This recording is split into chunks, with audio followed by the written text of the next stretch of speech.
Peace family, Vie Darling, the Cosmic Queen, and your intergalactic interpreter. And I am here for a cosmic tea. I know it's Wednesday. I usually like to do these on Sundays. And I apologize for the noise outside. I do feel like this just speaks to the fact that we've been experiencing a lot of distractions throughout the past few days. There's been a really big trickster energy in the ethers. There's been a really big trickster energy. I have definitely seen them, but I also feel like the trickster energy is kind of like just trying to distract us, as I said, and confuse us and make us think that things are a lot worse than they actually are. Because these spiritual diseases, these demons, these generational curses, they don't want to be purged. They don't want us to experience relief. They don't want us to experience liberation and freedom. So they are definitely not trying to go. And so, of course, while they are being cast out, while they are being removed, they are pitching an absolute fit. They're pitching a fit. But, whose problem is that?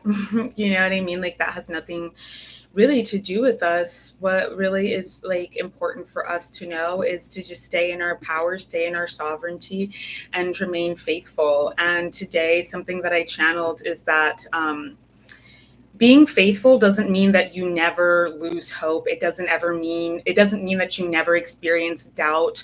It just means that you continue doing what you need to do to actualize this vision, to be in service to this mission, whatever it is, regardless of the fact that you are feeling doubtful, regardless of the fact that you are feeling beleaguered, So I want to also just start 222 on the clock. I want to also just start off by saying we're going to get some major themes for this week. I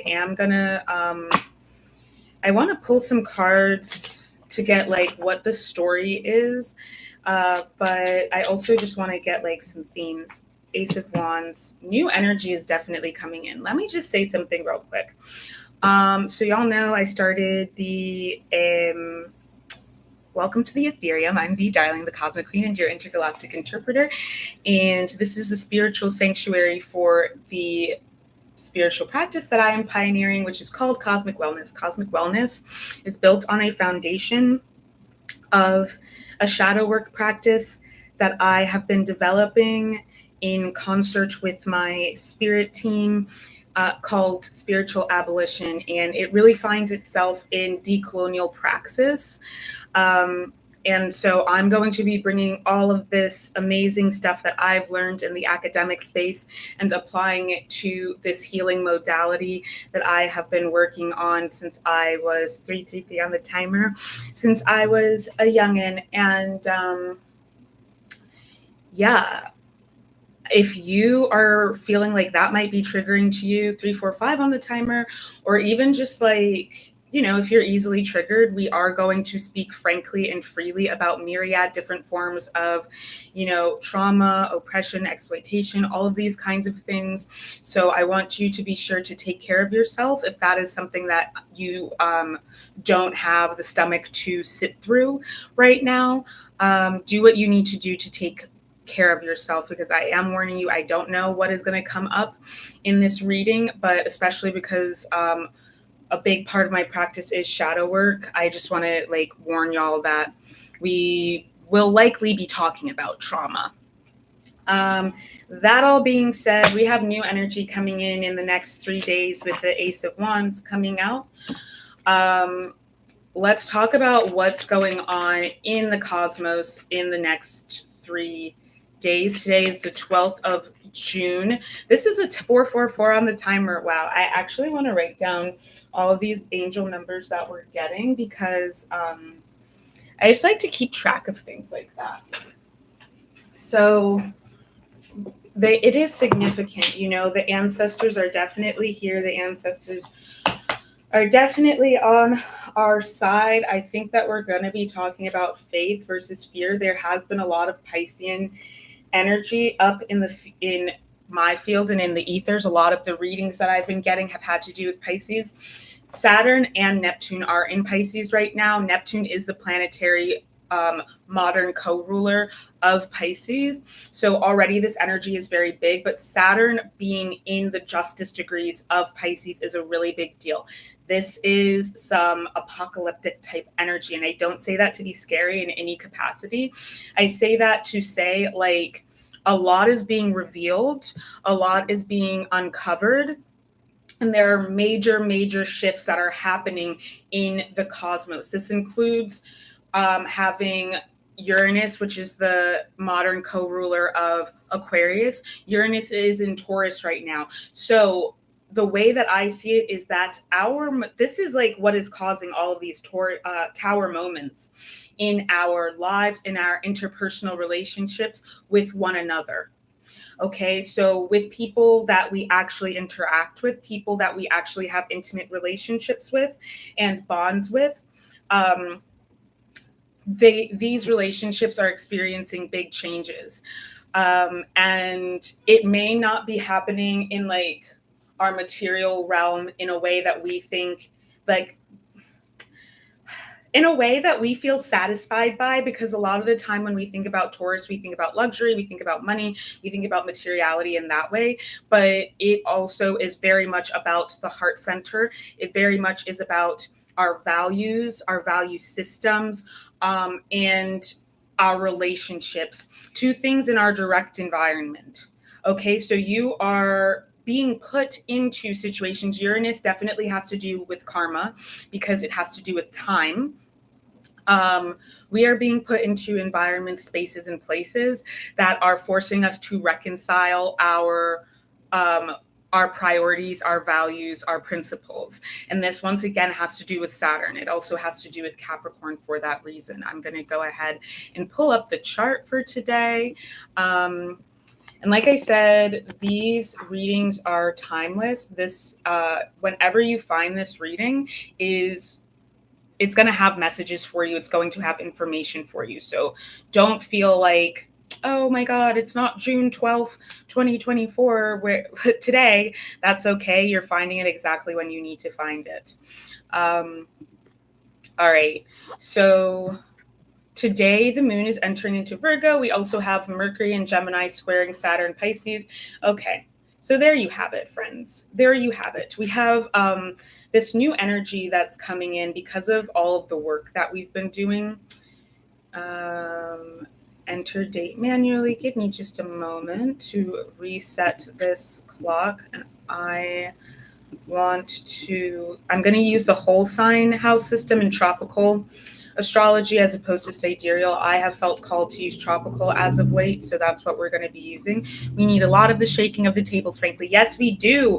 And actually, funny you say that, because someone that I follow, I'm forgetting his name right now, but the spiritual gangsta, I think is his name on here, but he used that exact phrase, that the tables are being shaken right now. So funny that you use that phrase, because yes, exactly. Now we've got the whole sign house system up. We did see 444. We did see 432 as well. I saw 222 and I saw 333 earlier today. So your ancestors are definitely on your side moving through this energy. I do feel like we are coming to the end of this dark night period. Some folks, you've been on a very long extended dark night of the soul. And I want to say that, like, in the grand scheme of things, if it was a 4-year cycle, if it was a 3-year cycle, that's what I'm picking up most strongly. But some people maybe like even 6 years. If you have been in a 4-year cycle, also I'm picking up that multiple cycles are being closed out at this time for folks. So that's something that you're definitely going to want to keep in mind, is that multiple, it might be several cycles that are closing up, that are the loose ends are being tied up right now. And because of this, you know, this trickster spirit does not want, that I spoke about in the beginning of the live, this trickster spirit does not want you to get free. This trickster spirit does not want your bloodline to get free, because y'all have juicy energy. Okay. You have juicy energy. I'm hearing 𝗪𝗂 says no, say no to ratchet. Y'all say no to ratchet. 𝗪𝗂 can't. So some of you, it's like cycles of addiction that have run in your family, or just the wreckage of addiction in your family. Usually there are codependent enmeshment dynamics in a family that is impacted by addiction. And it might be like, some of you, it's not even substances. Some of you, it's like a parent or a grandparent that had sex addiction. They may have had tons and tons of kids with like different people. And this could have caused a lot of issues, because, you know, it's want to do things like that. Like, it's hard to distribute assets. It's hard to distribute love, time, and attention when you have a bunch of different kids running around by a bunch of different people. And, you know, it's also really hard to, what I'm picking up is, and this isn't to shame people, but this is specifically about people who are in a state of addiction, and a state of codependent enmeshment. This is a person who, they were not able to show up for their family to the capacity that they would have liked to. Even if they were providing financially, they were not providing emotionally, mentally, spiritually. And so, you know, nobody in the family's needs were being met, because this person was too focused on the wrong things. Maybe they were just focused on making money and to support this family. Juneteenth is coming up, and I do feel like this is really important. I will share something. 1, 2, 3, 4 on the timer. I will share something. Folks know I'm Liberian, first generation American, and both of my grandfathers are Americo-Liberian, which means that they are descended from people who had been enslaved and were emancipated. And both of my grandmothers are indigenous Africans. And these, this is important because I'm talking about, I keep seeing in my mind's eye the patriarch of my father's family, Daniel Tolbert. He was the first one to go to Liberia by the American Colonization Society's repatriation program, and he fought in the Civil War. I'm picking up that there's a lot of Civil War karma coming up here, the American Civil War. There's a lot of karma coming up from that. Some of you may have a lot of interactions with vampires. Okay, this is what I'm picking up. Some of you, you have a lot of interactions with vampires. Oh my God.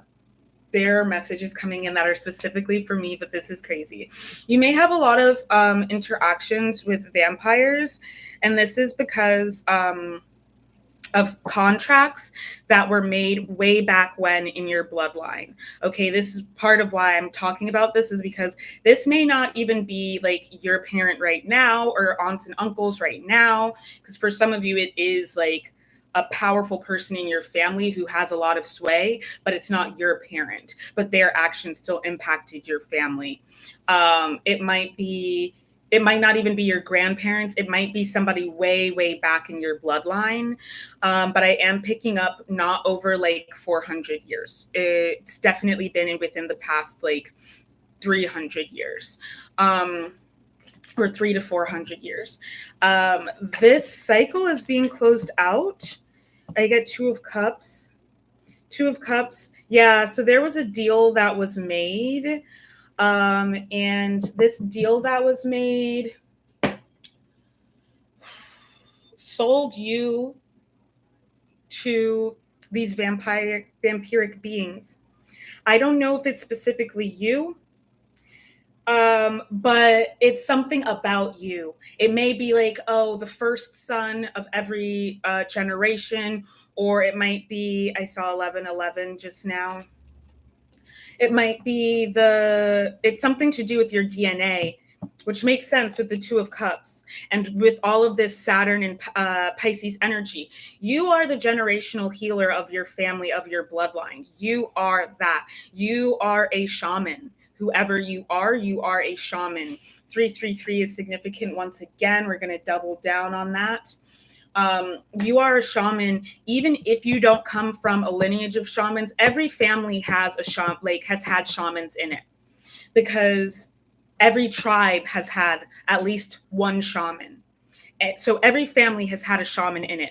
Your shaman DNA may have been dormant for a long time, but it doesn't matter because you were activated. And some of you, it's not like, oh, my family member did this. Some of you, it's just the deals that were made, like, collectively, by maybe the chief of your tribe, of your ancestral tribe.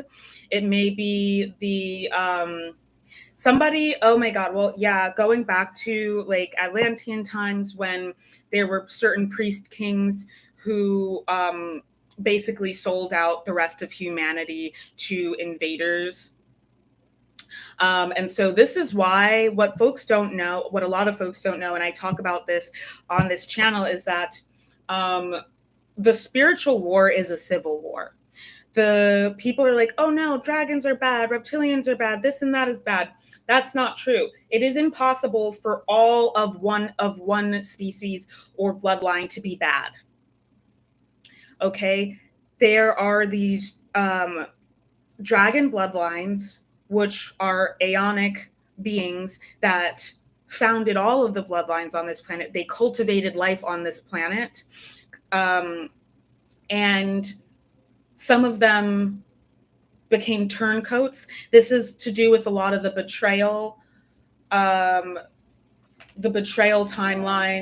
the Judas timelines, and betrayal karma that we are playing out and that we are healing from collectively. I was just talking about myself as that. Oh, okay. Well, there you go. There you go. We're talking about these betrayal timelines. And it was, if there were 7 families, there were maybe like 4 of them that have gone rogue, but it wasn't, it was, I always know that it was initially just 2. 2 families that went rogue, and then they convinced other families to go rogue as well, because the proposition essentially was like, if we're gonna enslave humanity into Earth regardless, but we can do this the hard way or we can do this the easy way. You can help us do it, and we will give you power amongst the Earthlings, or we're just going to violently take all of you over and we will enslave all of you. So you can join the winning team or you can join the losing team. What they didn't know is actually the invaders are the ultimate losers. But this is why it is a civil war, because it is family against family. Okay, we get the 3 of Cups. There you have it. And the Page of Pentacles. These invaders, they have too much power, more power than they know what to do with. They got too much access to power too soon. They don't know how to handle it. And get the Ace of Swords. We get the 8 of Wands, the Strength card, the Ace of Cups in reverse, and the King of Pentacles. So they were always destined to fail, but sometimes karma just has to play out. The timeline just has to play out, especially in the lower dimensions. If it happened in the higher dimension, karma just has to play out in the lower dimension. Spirit is saying that's important for you to realize, because you might be like, well, why was this thing allowed to happen? If I'm so blessed and highly favored, why was this thing allowed to happen? And sometimes it's just like timelines just have to play out. I know for me, like there were people that I learned the lesson early on in the relationship and I was like, I'm done. And then like there was some compulsion propelling me to get back together with these people 2 more times after I had already decided that I was done.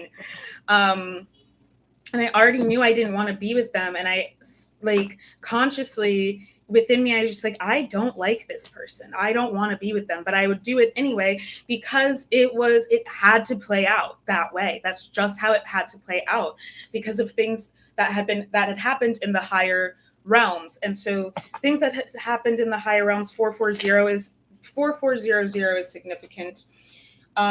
Things that had happened in the higher realms could include contracts that we made before we even came here to experience certain things in order to break certain curses. If you really can't heal something that you've never really experienced. You know what I mean? Like you just can't. I'm not willing to hear anything, any form of advice from anyone who hasn't gone through what I've gone through. If you haven't struggled with substance abuse disorder or substance use disorder, I'm not willing to hear what you have to say about healing and recovery from substance use disorder. You know what I mean? If you have never experienced what it's like to walk through life in the body that I walk through life, how I am identified as, I'm not interested in hearing from you what I should do and shouldn't be doing. Like there is value in everything. So like, you know, someone being like, hey, you know, I have a friend who went through that and this was really helpful for them. That is helpful and that is fine.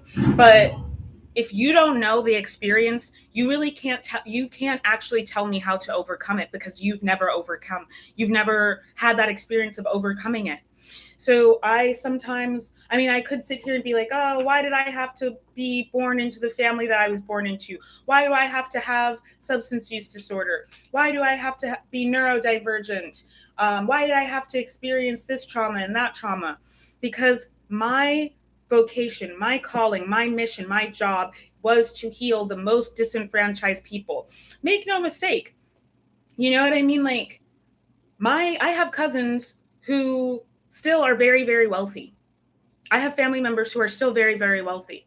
But my parents squandered their fortune and I experienced extreme poverty. For all intents and purposes, that is not something that I should have experienced given the context of what I was born into.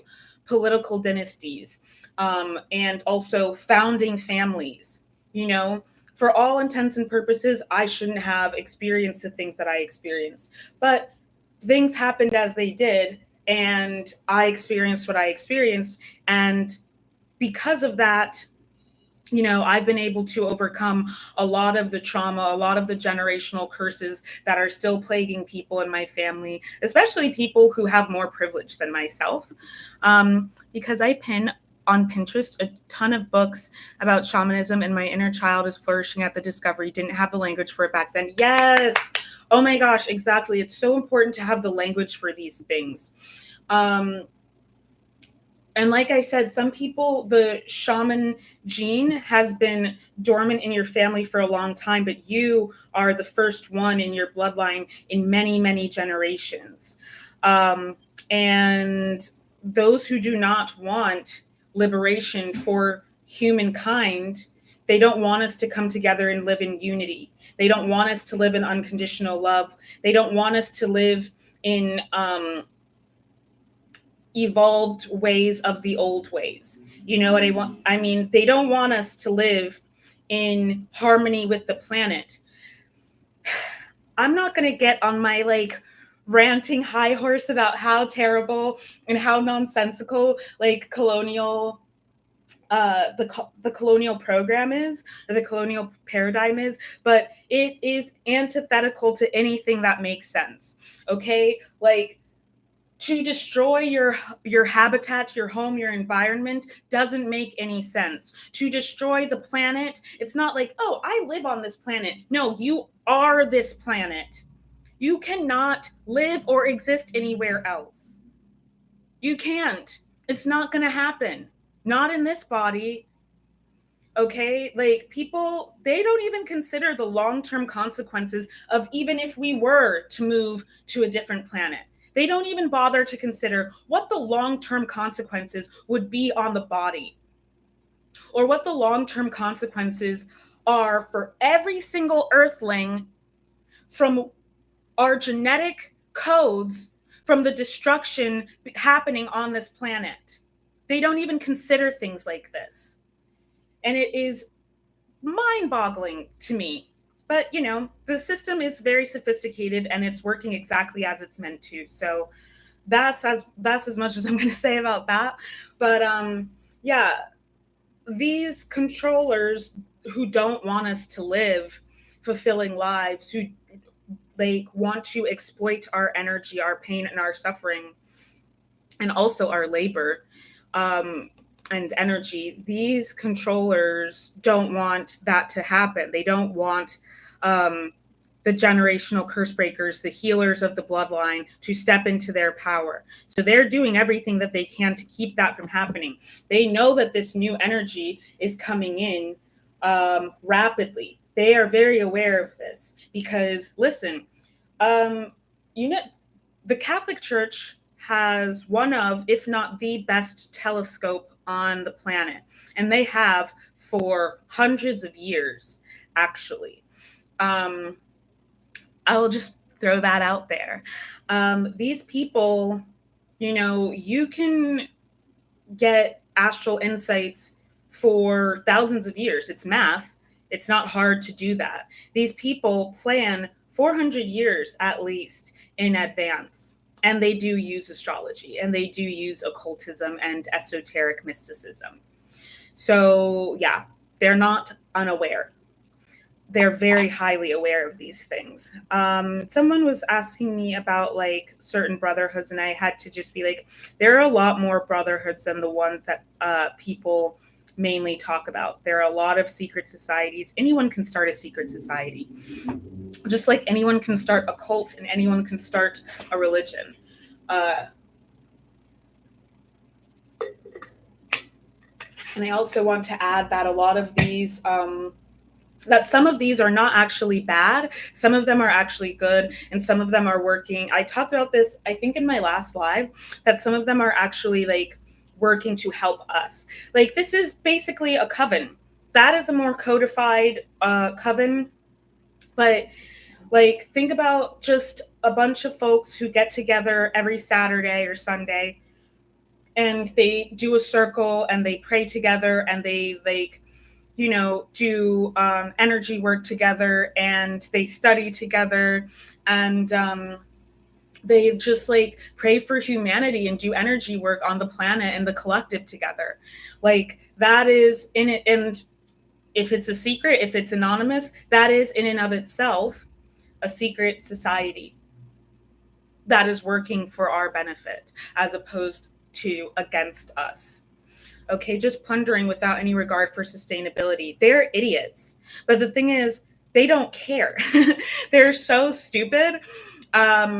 But they don't care, you know, because they're not, I said, they're invaders, they're off-worlders, they're not from here, so it doesn't matter to them. But with having said all of that, yeah, so there's this trickster energy, Page of Pentacles, too much power, more power than they knew what to do with. Because these idiots, these priest king turncoats and Judases decided to give them the mysteries, and they give them access to the mysteries. Although because they are not of these bloodlines, they can never actually get to the center of these mysteries. You have to be of a certain frequency to get into the center of these mysteries. And because they're evil and extremely low vibrational, they're not going to ever be able to access them. We can tell you all we want. We can tell you till the cows come home, but you're not ever getting in. because in order for you to get in, you have to embody Christ consciousness. You have to embody the 144 frequency, and you don't. So you'll never get in, and you'll never be able to use it. This is, it just is very straightforward. And they try to use this very troglodytic, like, magics to get in, and like these very regressed, primitive forms of technology. Frankly, spiritual technology is the most advanced technology, and consciousness technology. They try to use these really primitive forms of technology to access them, not realizing like it's just never going to happen. So why bother wasting your time? Anyways, we know that a lot of the ancient ones who've been sleeping, a lot of the deities that have been asleep or have been off world, have returned, are waking up, are coming back for this changing of the guard, changing of the ages. And victory is ours. Victory is ours. Justice is being had with Saturn and Pisces here. Okay, it's at 19 degrees. Page of Wands in reverse. So this maladaptive, I mean, you have to be really brazen and frankly pretty immature to even attempt to do this kind of thing, to enslave a celestial, because planet Earth is a terra celestial. Like, you couldn't even make it work where you were at. So it's crazy to me that you thought that you could come here and make it work.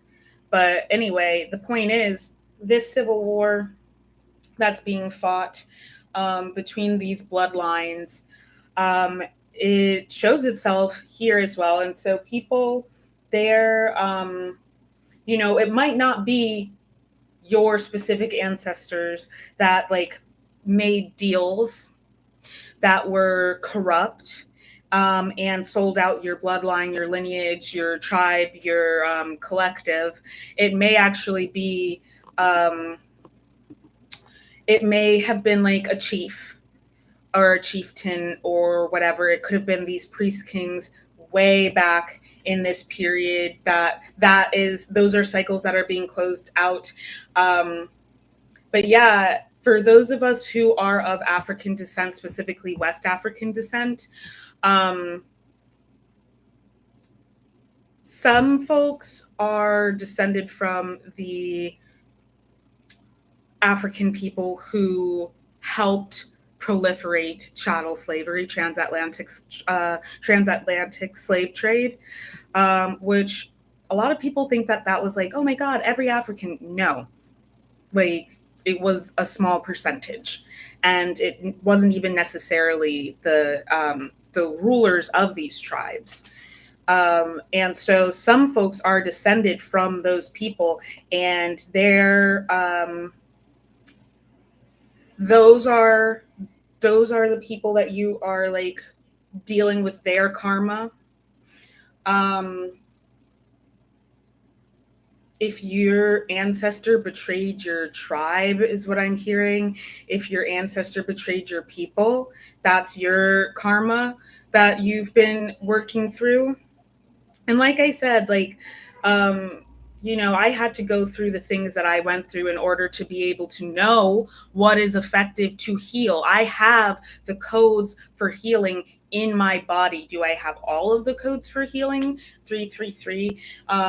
Again, no, I don't have all of the codes for healing, because everybody has their own keys from their own experience. And that's why it's necessary for us to have, you know, it can't just be me doing this work. And I can't just sit here and act like, oh, 3355. Oh, I know everything there is to know. No, I learned from other people. You know what I mean? Like, I watched so much tarot and so much about mysticism from like people who have scholarly pursuits of this kind of knowledge. Like Esoterica here on YouTube. I love their page, even though there are some things that we disagree about. I love their page. And then there are people that I watch constantly, and I watch so many tarot videos, even if I don't really care about knowing like what's happening in this 3434, even if I don't care about knowing like what's happening with like this thing or that thing. Like there are oftentimes codes that unlock something within me, within my DNA, that is very helpful for me in my process and in my progress. So yeah, the main thing is like, some of us, we had to go through the kinds of things that we went through because it was our job, it was our lot in life to heal our bloodline, to heal our lineages. I'm turning this mirror over, even though, I'm careful about portals. I do feel like there's a lot of energies and entities and expressions of existence that are approaching the collective right now. Yeah, they're approaching the collective right now because they want what you've got. They want the healing that you've got. They don't even consciously know that a lot of the time. So you might have people trying to pick fights with you. You might also, I want to say this, don't think that something isn't like, just because you haven't gotten the answer that you want yet, if you haven't gotten any answer at all at this point in time, you haven't gotten an answer. That doesn't mean a no. Stop catastrophizing. Spirit says this very clearly. For somebody, you need to stop catastrophizing. You need to believe that the best possible reality can happen for you. I've been rereading Candide in French so that I can practice my French, because it's been it's been like 3 years since my last French class or course. And I want to just like stay refreshed on it. But Candide is Latin for optimism. It is a satire by the, I believe, French author and philosopher Voltaire. I know that sounds really intimidating and daunting, but actually it's a satire. So it's pretty funny. It's a very short read. People would refer to it as a pot boiler, if you will. And I think that it's really helpful. Like if you're somebody who struggles with this idea of like catastrophizing, pessimism versus optimism, if it's hard for you to believe that the best possible reality can happen for you, I would really encourage you to read the book Candide. I've read it multiple times. I love it. But one of the things that happens is Candide is adopted and he lives a really great life. And then war strikes. This happens in like the first 2 pages of the book. So I'm not really spoiling anything.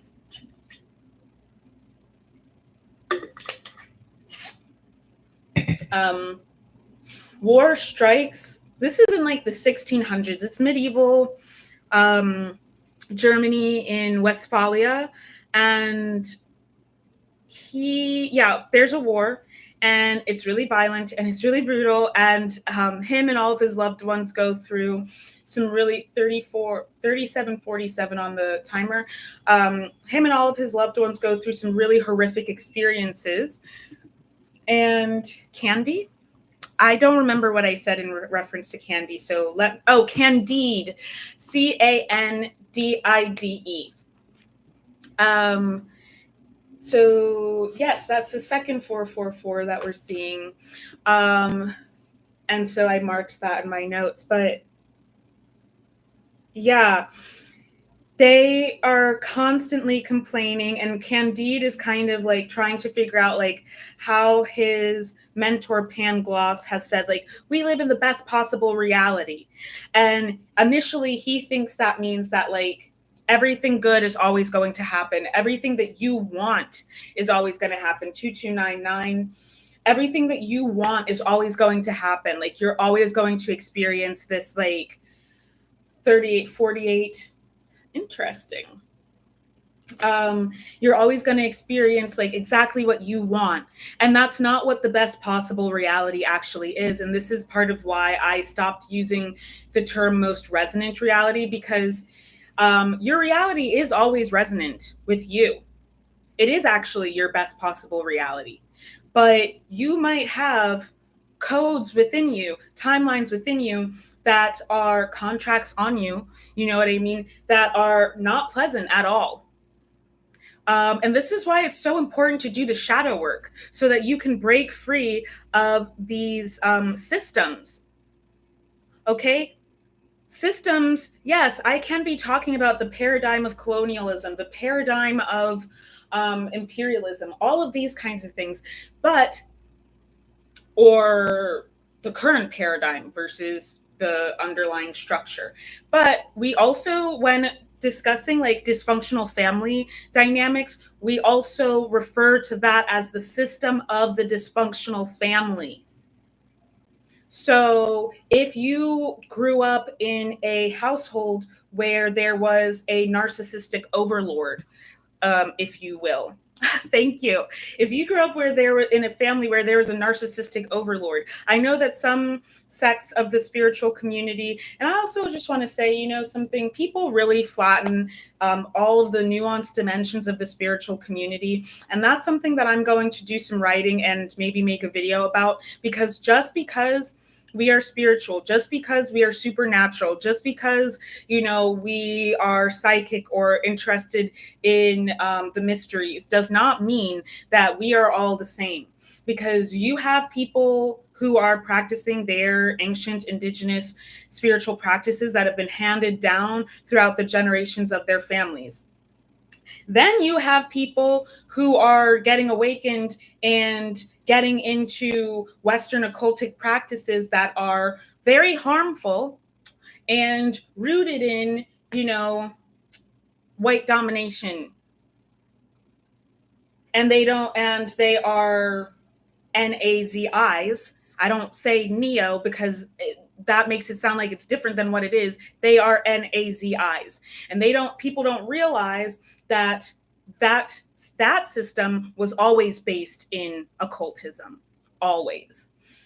Why am I saying this? Well, it's very important because you can't just trust everybody out here. This is what I've been talking about. Gemini season, this is a very big, big message. Don't just trust everything because, oh, you know, they're spiritual too. You need to have discernment, because some of these people out here, they're not operating from your best interests whatsoever. I've talked about this before. I think it was either in the Justin Bieber intergalactic crystal ball or the music executive. I don't want to say his name because I feel like that is like saying the name of Voldemort, but this music executive intergalactic crystal ball. But yeah, like, you know, when everything started happening with the Q group, people were like side-eyeing people like me, and I was like 4224, so mirroring. This might have to do with twin flames. I was just like, dude, I am an indigenous African person and also descended from people who experienced transatlantic slavery. Like, no, you got me all the way messed up. You know what I mean? It's important to understand that there are many, many different subgroups within this larger umbrella. That's like being like, oh, all Christians do this stuff, but it's like, there are so many different sects of Christianity. Catholic versus Protestant, or Catholic and Protestant. And then within Protestant, you have so many different sects. You know what I mean? So it's just really important to see the nuance right now. That is a big message that's coming through, is like, it's so important to see the nuance, because the nuance is the writing on the wall. The devil is in the details. There's a song by this band that I learned about when my first time in London, the 𝗪𝗪s. And God, what is this song called? I don't remember. 𝗪𝗪s Devil. The 𝗪𝗪s band. Devil's in the detail. I mean, yes, exactly. And I'm channeling that song right now. Let me look up the lyrics because I feel like there's a message in the lyrics. All alone, I fought the cause, up against the clock that studied me. It's the life anonymous, trusted with the lives of all of us. I failed to see the flaws in the details. I adored and played God. I played God, played God. Science lay his heavy head on the cold shoulder of consequence. Rushed where angels dare not tread, to force the hand of nature's accidents. Failed to see the flaws in the details. I adored and played God. I played God. Said, oh my God, the devil's in the details. Okay, it's coming back to me. I haven't heard this song in years. I'm not going to sing it because that's not necessary. Oh my God, the devil's in the details. Oh Lord, I just didn't look there. We looked so long, we looked so hard, looked so long and looked so long. Said, oh my God, the devil's in the details. Oh Lord, I just didn't look there. You get the point.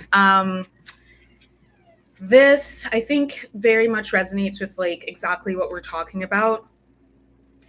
This is what people refer to, I believe, as lobster energy. It's when there is something that is, somebody presents you, it's a Trojan horse, basically. Somebody presents you with information, and you trust it because there's a lot that resonates that is true.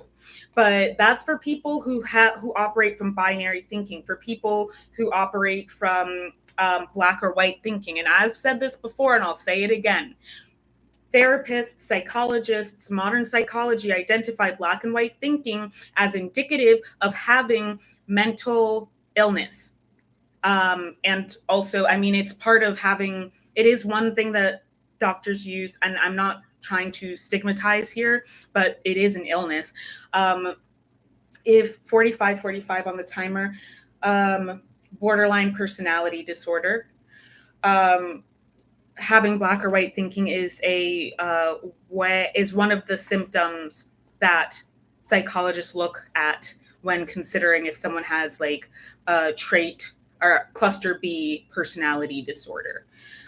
So yeah, I would really encourage folks to disabuse yourselves of this kind of thinking because it is not helpful to you or anyone else, especially if you fancy yourself a master co-creator of your reality. That is to say, what people refer to in popular or like pop spirituality, let's call it, as manifestation. I call it co-creating your reality because a lot of people who talk about manifestation are egomaniacs and they have no idea how the universe works. And so with this co-creative 4646, we're getting so many angel numbers, family. It's wild.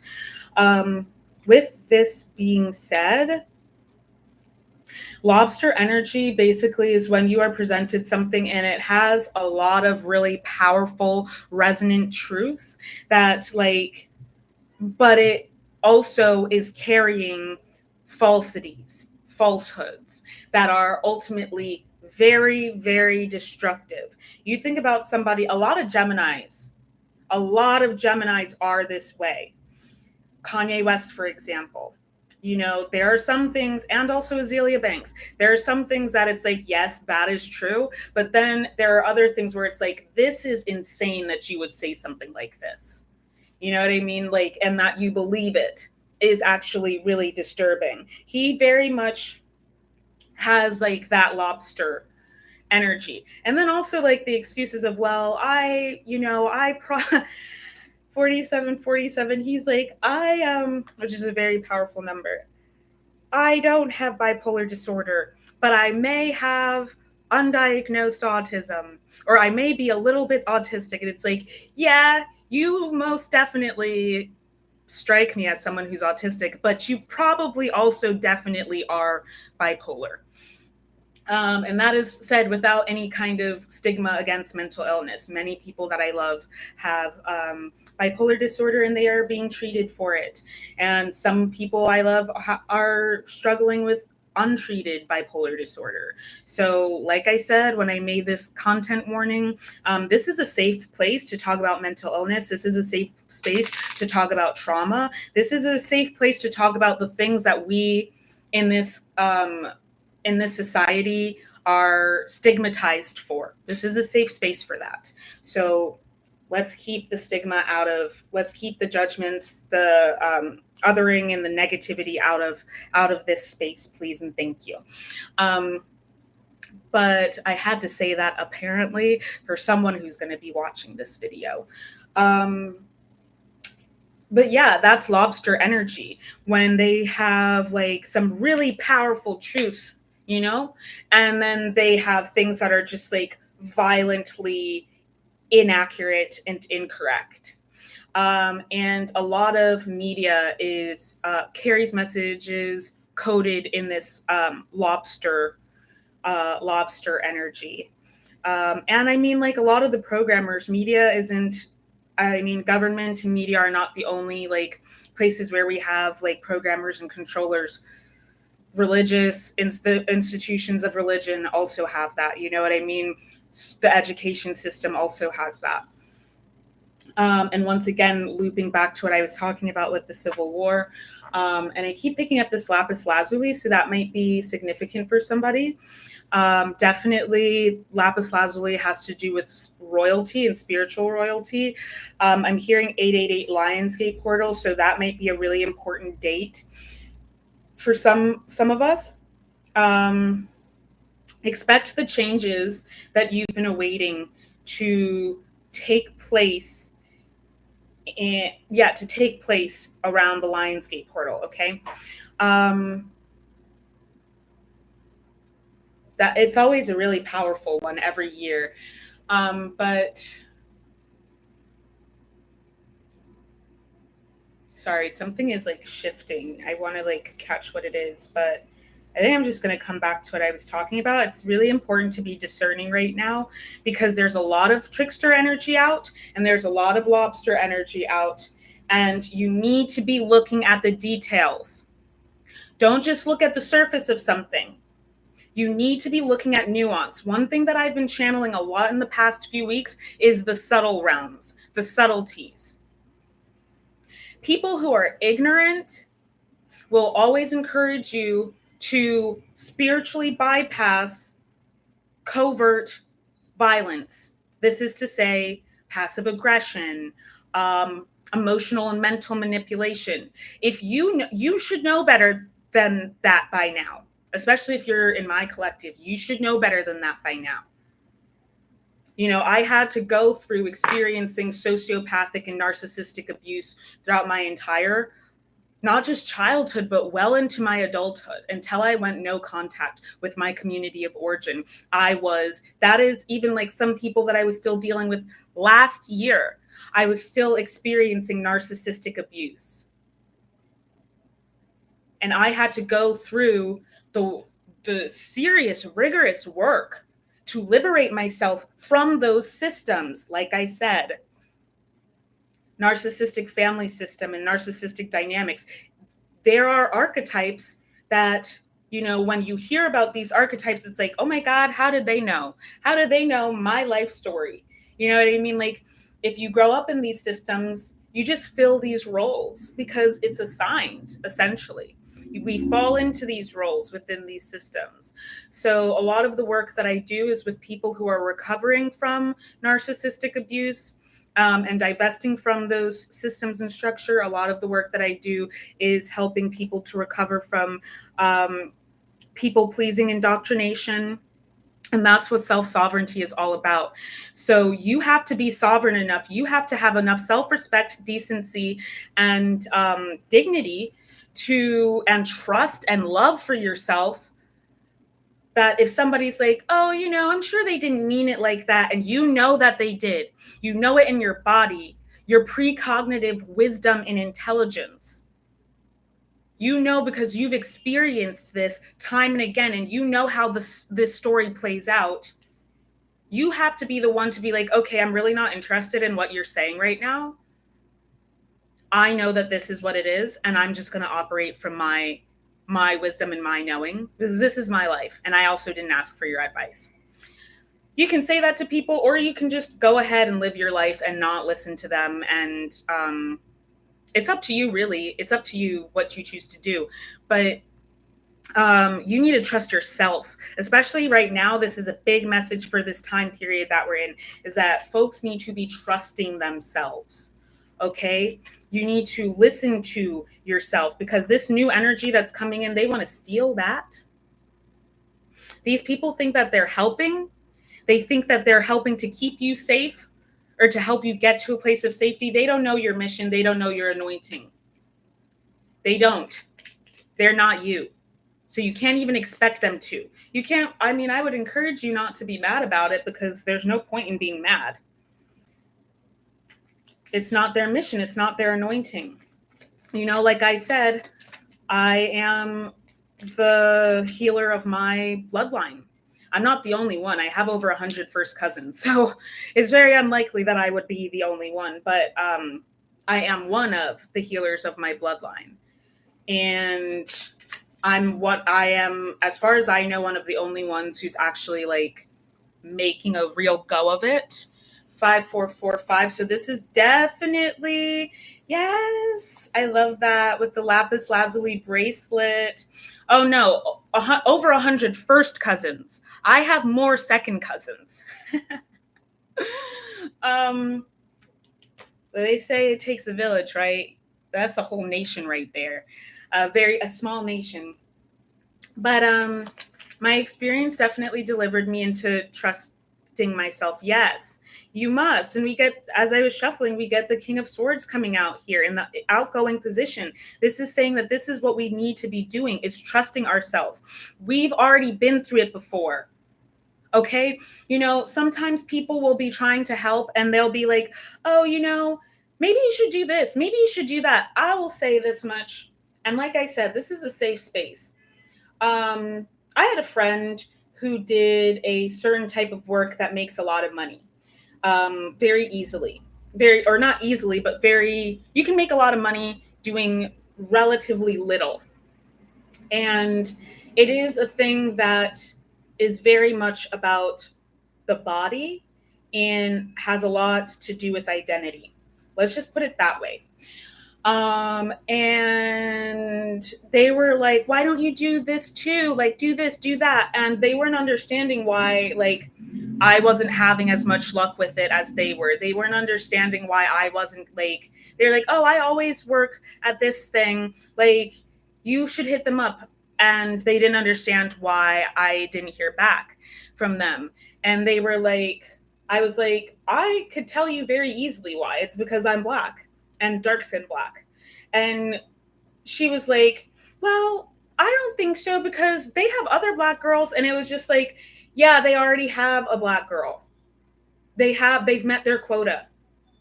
You know what I mean? Like, I can't work at this place because they're not interested in people who look like me.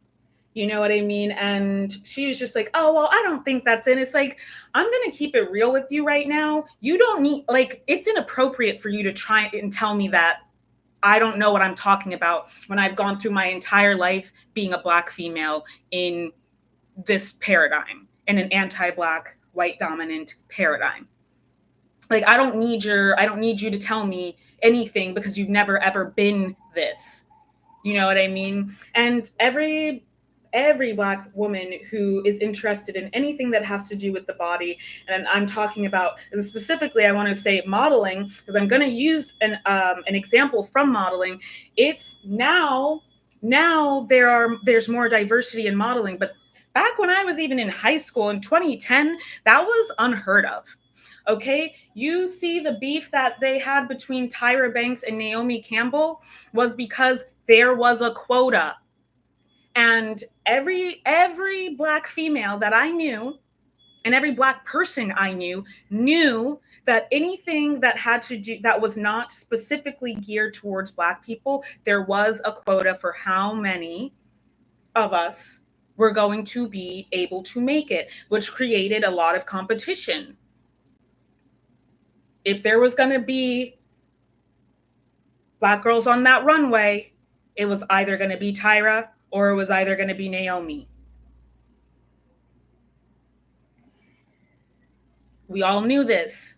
You know what I mean? And so because this person has never been initiated into Black female consciousness or the consciousness of being gendered and racialized as a Black woman, she didn't have this awareness, and she could have just had compassion and empathy and been like, dude, that really sucks. I didn't realize that was a thing that like happened. But instead, she decided to invalidate my experience. 5858. She instead decided to invalidate my experience and be harmful, ultimately. I have other examples of this that I could use, but, I'm not going to get into it.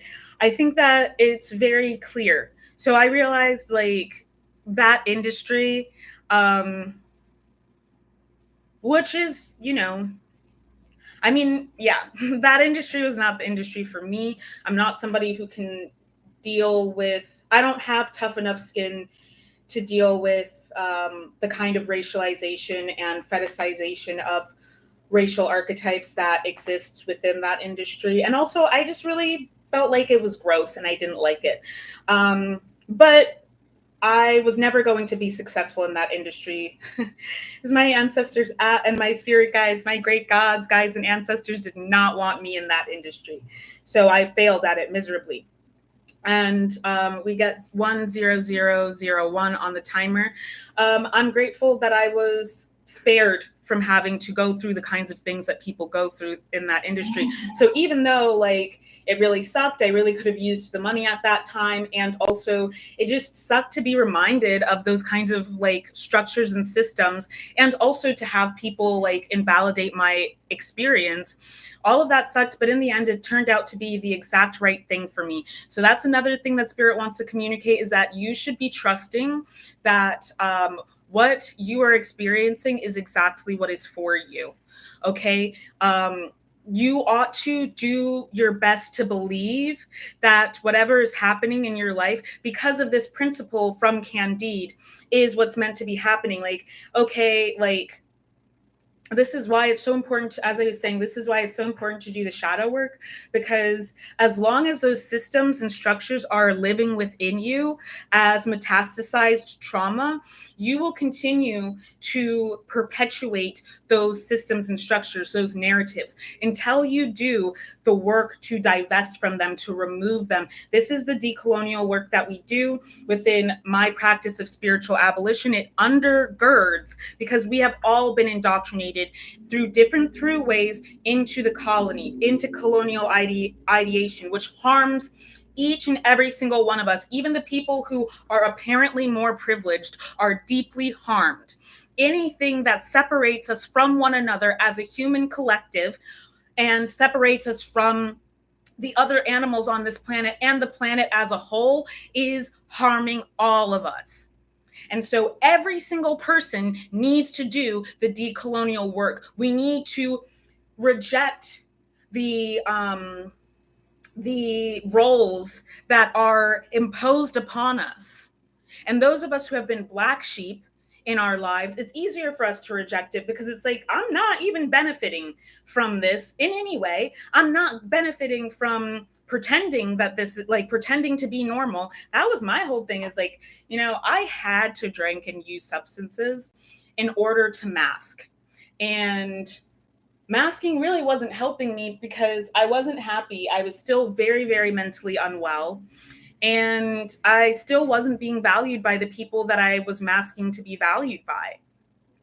You know what did end up helping is finding the communities who loved me for my most authentic self and supported me for my most authentic self. And I'll tell you what, they were there for me more than anybody, anyone in my community or of origin was ever in my life there for me.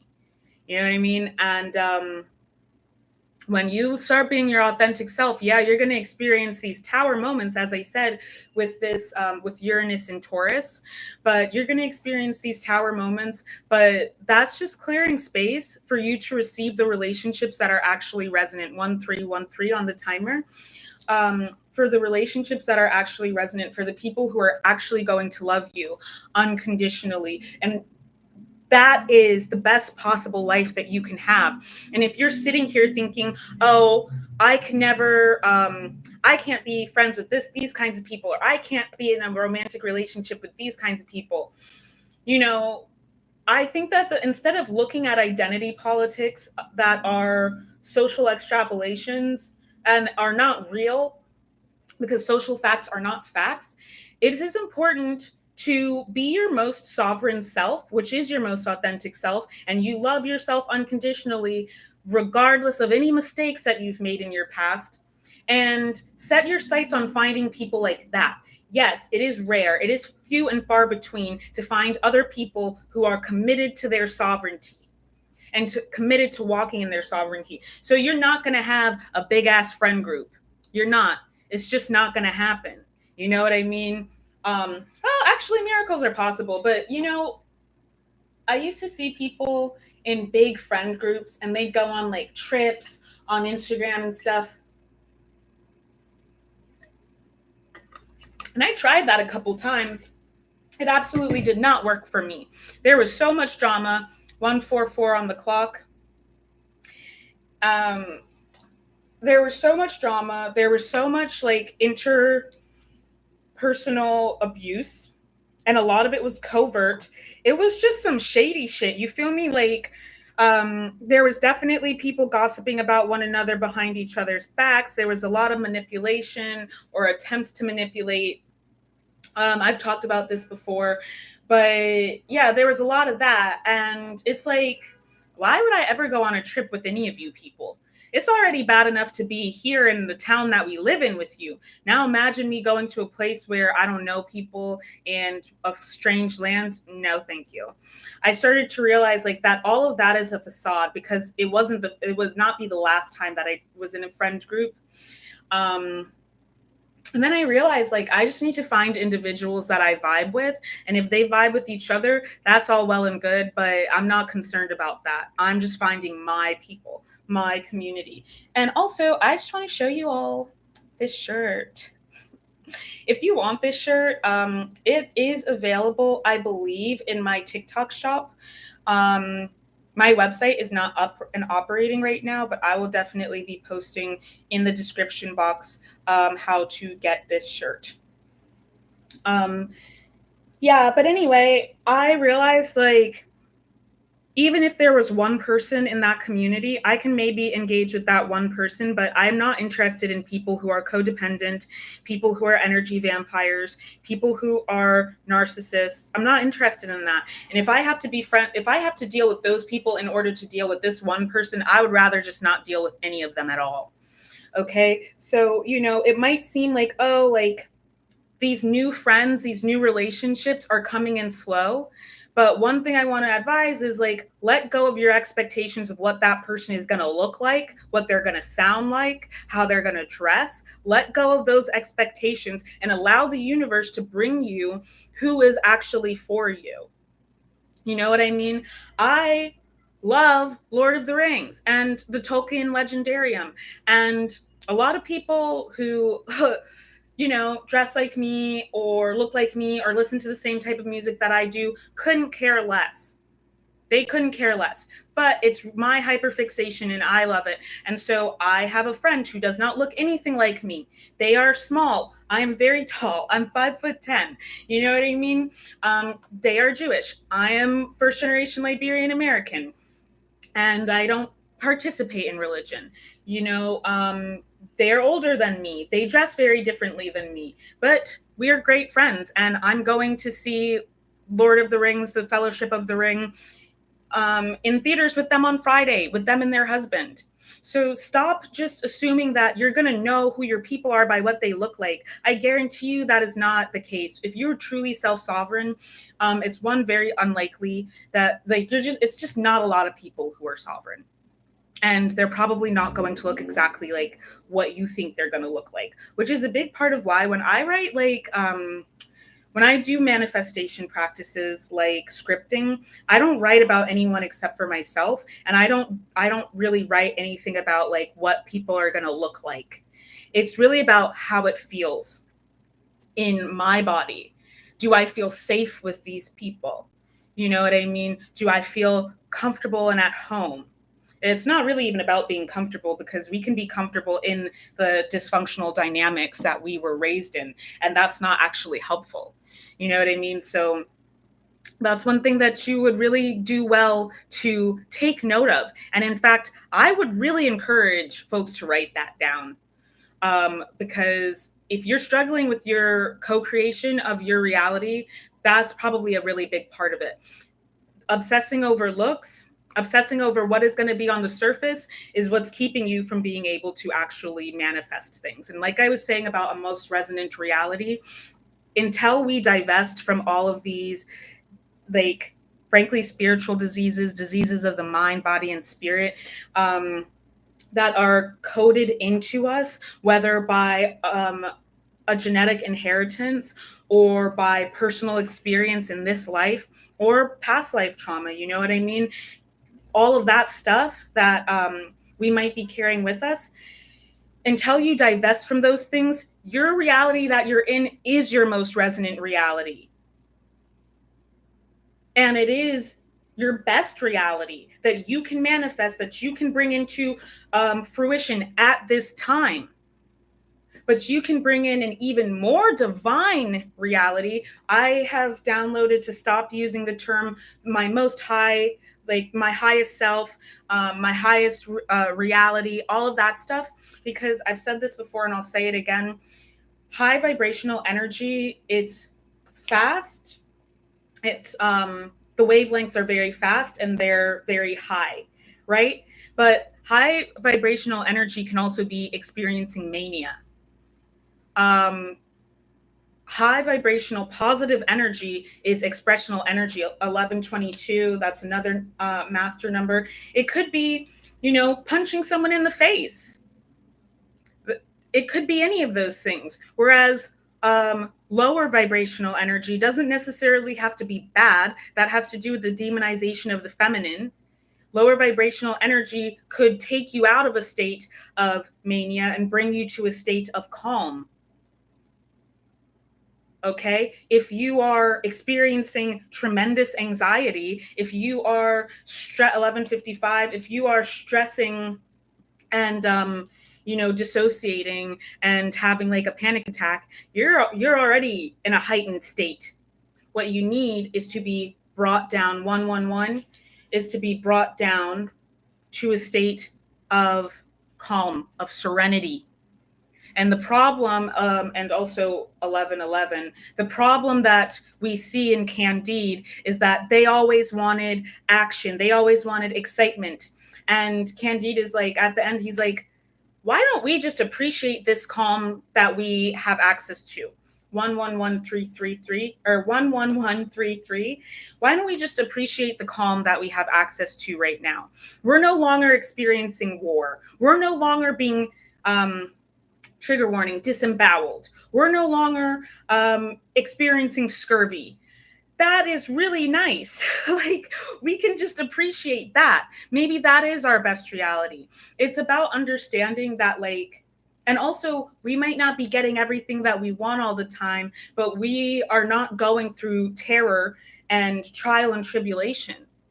It's about realizing that sometimes serenity is good enough. Peace has to be good enough for you. Calm has to be good enough. And when you are somebody who has come up in a dysfunctional dynamic, you become addicted to the neurochemicals and the physiological, biophysiological chemicals that are released during stress and during crisis, like adrenaline, for instance, and cortisol. And some of us don't feel normal unless we're experiencing that. And we think that something's wrong if we're not experiencing that.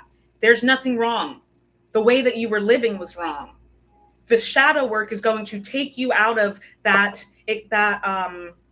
obsession, that addiction to that kind of energy. And it's going to bring you into a place of appreciation for healthy. What's normal is not necessarily healthy. We're not trying to be normal in this practice.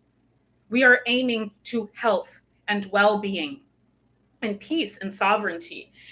And none of those things are what is normal in this society. Okay, my throat is really dry. But let's wrap up the general energy so that we can get into the specifics of like romance, social, and money, and career. All of that I've been saying, the devil's in the details. You really need to pay attention right now to the nuance and don't spiritually bypass. Like, I used to do that so much because I thought that that was being unconditionally loving. And, I'm just trying to be nice, or like, oh, that person did something terrible to me, but they're so nice. Like, no, trust people when they show you who they are. When they show you that they're not trustworthy, when they show you that they are not really riding for you like that, trust them the first time so you don't have to go through it again. You don't have to learn the same lesson over and over and over again, if you just take it for what it is the first time. And that's when we become master. That's when we start to master our co-creation. Okay. When you have divested from all of these six systems, practices, genetic inheritance, karmic inheritance, ancestral trauma, and all of these things. When you've divested from them, and when you've transcended them, and you've transmuted your karma, you come into a more resonant reality, a more divine reality. So instead of being like, oh, my highest self, my most divine self, my highest timeline, my most divine timeline, even saying resonant, like, if I am somebody who is addicted to drama, my most resonant timeline is drama. And apparently my most ideal timeline is also drama. It is about the shift in my values and who I am and what I will allow and what I won't allow. That brings me into, and also appreciating things that are actually beneficial for me, that actually fill me up, fulfill me, water me, help me grow into the best version of myself, help me to fulfill my destiny. That's really what we're looking for. And that's what we need to be calling in. So be very mindful about your words. And I would recommend, sit down and do some journaling about what that is for you. This is why when I teach, I will be releasing my second edition of my manifestation and intention setting guide, hopefully this year. But when y'all see that, you will see that I encourage folks to not just think about a 1-year plan or a 5-month or 5-year plan. I encourage people to think 400 years into the future. My grandfather, who was a head of state, planned at least 100 years into the future. He made his plans for his what is the word? I don't know what the word is, but for, what is this word? It's not cabinet. Well, I'll just say it. I mean, for his presidency, when he would make them at least 100 years out, because that meant that they were sustainable and that they were working towards something. And also, he wouldn't be around in 100 years. So it wasn't just self-centered on him and his well-being, but it was also centered in future generations and therefore others in this generation, in this life. Now imagine if you think about what you want to see the world look like in 400 years. You're not going to be here in this body. It takes you out of yourself and into your principles. Saturn in Pisces, in the justice degrees of Pisces, looking at it with first house. It's in the first house. So yeah, it's time to get clear on what your principles are, what it is you want to contribute. What is your legacy? People think about the 10th house and Capricorn as career. It's not about career. It's actually about legacy and lifestyle. 10 of Swords in the reverse. I am seeing this as being like, no more drama is what I'm hearing. And we get the Knight of Swords. These tower moments that have been going on in our relationships, this is really what's best for us as we step into our sovereignty. Your great gods, guides, and ancestors, the Most High Divine Creator the Holy Spirit is not allowing you to stay in darkness. They're not allowing you to stay in sickness. So you have been having your butt kicked, your ass handed to you. And it may be like, yo, what the F? Like, this is stuff that, like, one person, a normal person maybe experiences one of these things in a lifetime. I'm experiencing all of this stuff in a matter of months or a matter of a few years. But that's because you're breaking so many generational curses. You are healing so many curses in your bloodline. You are doing that work to liberate your bloodline. And this is why with so many 4s on the board, this is, why your ancestors are behind you, why your ancestors are supporting you, why your ancestors are riding so hard for you. So ask them for help. And also one thing that I channeled earlier today, I usually feed my ancestors every few days, but lately it's been more sporadic. Because I've been going through stuff, but a lot of you need to feed your ancestors. And that's something that anybody from any walk of life can do, because the old ways are for all human beings. You can go ahead and go and find out what your ancestors did. And I would encourage you to do it the way that your ancestors did it. But we are all being called to return to the old ways right now, because you can't afford to deal with the energy on your own, the energy that's coming in here. Because what did I say at the beginning of this reading? Some apocalyptic type energy. And if you can open social media right now and see what I'm talking about. This isn't something that's like abstract and confusing to understand. Look outside, look at the news, look at a newspaper, just the front page of a newspaper. And you will see that there's a lot of shit going down, and it's getting worse. So I would really encourage you. I've told this story on here before. The Polynesians survived the deluge, which is historically, factually, archaeologically proven to have happened. The Polynesians survived the deluge because 12121 on the timer.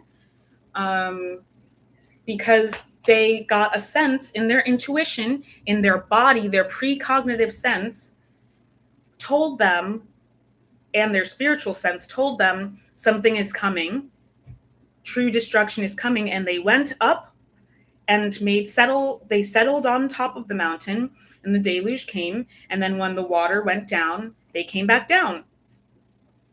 This is in 𝗪ષિ𝗫𝗫𝗪𝗧's, one of 𝗪ષિ𝗫𝗫𝗫𝗪𝗧's books. He's an archaeologist. He has a lot of books that they use in university level theology. So yeah, I would encourage you to give more credit to the ancients and to the ancestors, because we would not be here without them.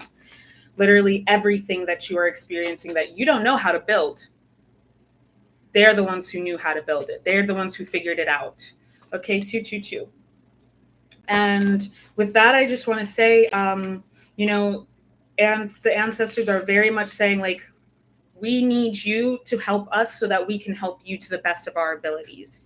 You need to be feeding your ancestors. If your practice includes pouring libations, which West African practices do, anything that's derived from West African practices most likely do, like Santeria and Lukumi, as well as the Celtic indigenous practices involve pouring libations as a form of prayer. You need to be doing that. You cannot slip, you cannot slack on your ancestral veneration right now, period. And really, I would very much encourage, a lot of people think that like this return to traditionalism, yeah, if your tradition is white domination, like, yeah, that's a problem. If your tradition is misogyny and femicide, that's a problem. 1, 2, 3 on the timer. But for some of us, our traditions are not that. And some of us preserving our traditions is a means of not allowing colonialism to erase them. And returning, a lot of people, it might seem like they are, the underlying thing that is that's being asked of us is to return to the old ways and to find a way to integrate the old ways into this current contemporary moment. That's actually that's my focus in my academic pursuits, in my scholarly studies.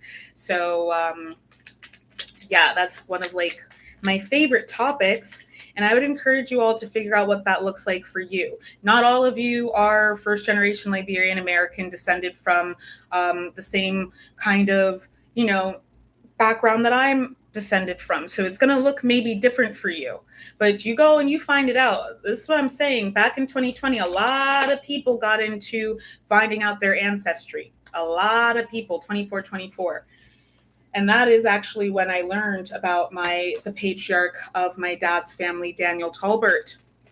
So my dad's family keeps really extensive records, and it's very like tracking our bloodline is really important. But over time, as I started to learn about my tribes, I learned our tribal history. So yes, I can trace back where my ancestors were 2,000 years ago. And some people are going to be like, well, you have the luxury of being able to do that. On certain sides of my family, I don't actually have the luxury of being able to do that. 1 and 2, if you want to stay in victimhood, stay in victimhood. But there are ways around that. Go see a shaman. They'll be able to tell you about your bloodline, your family gods, all that good stuff. But also, if you come from West Africa, a lot of the tribal beliefs are the same. They're only slightly different. They might have different names in these things, but they're not that different. And also, you can do ancestry.com or whatever you want to do. Or I don't know. These genealogy tests can get pretty specific these days. So, if you want to sit around and make excuses, go right ahead and do that. But this isn't the place for you to be if that's how you're going to act. I don't tolerate that kind of stuff with people that I work with. And I'm also not interested. Just expect that you're not going to experience the progression and evolution of your life that you're looking for, and becoming a masterful co-creator of your experience is pretty much just off of the table. So, take accountability and do what you can to help yourself and watch the universe. You take one step towards the universe and to the divine, and they'll take 10 steps towards you. It is the absolute bare minimum that you can do. Take your time, do it in your own time, but don't sit around complaining because you are entitled and feel like you don't have to do anything. Okay? Knight of Wands and 6 of Swords in the reverse. Like I said, really, a lot of folks are stepping into this new higher form of consciousness, and it might still feel a little bit weird to you. It might still feel a little bit unfamiliar, and like you're like a baby learning how to walk, or you're getting your sea legs, but you're not a baby learning how to walk anymore. I keep getting the Fool in reverse lately. It's more like you might be like a toddler.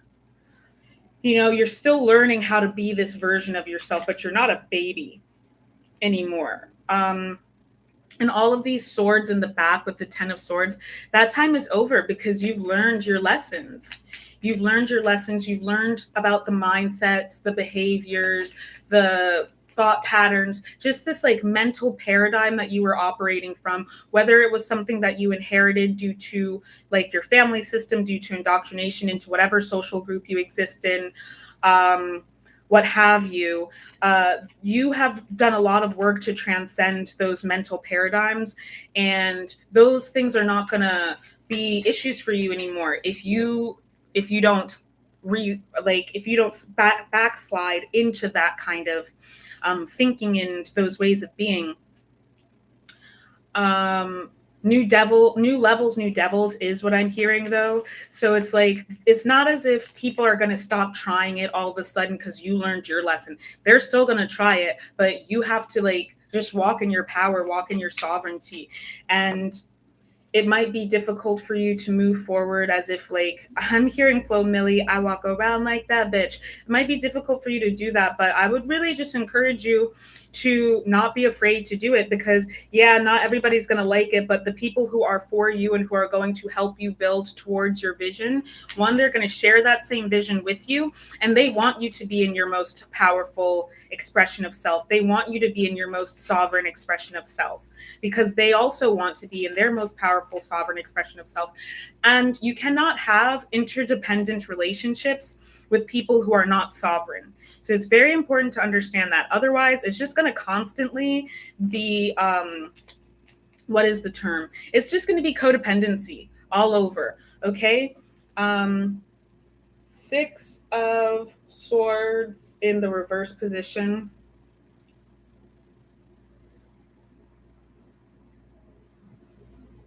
You're not going to have to keep like running anymore. Some people, you've been running for your whole life. You've been running for lifetimes. You're not going to have to keep doing that anymore because you've gotten stable, because you've gotten solid within yourself. And so you are masterfully co-creating a world in which you can actually like set down roots. Okay. A lot of what was done in the dark is being revealed. And some of it is like, it is unsacred magics. A lot of it. It was curse work. A lot of it. Okay. The Chariot in reverse. Is it? Yeah. No, the Chariot in the outgoing position, you are moving along your journey, Queen of Cups, into your wealth and your abundance. You are going to have people trying to steal that from you. I did say that there was a big trickster energy in the ethers, but you have to be the one to call judgment. Like I said, new levels, new devils. They're not ever going to stop trying it. You got to be the one to say no.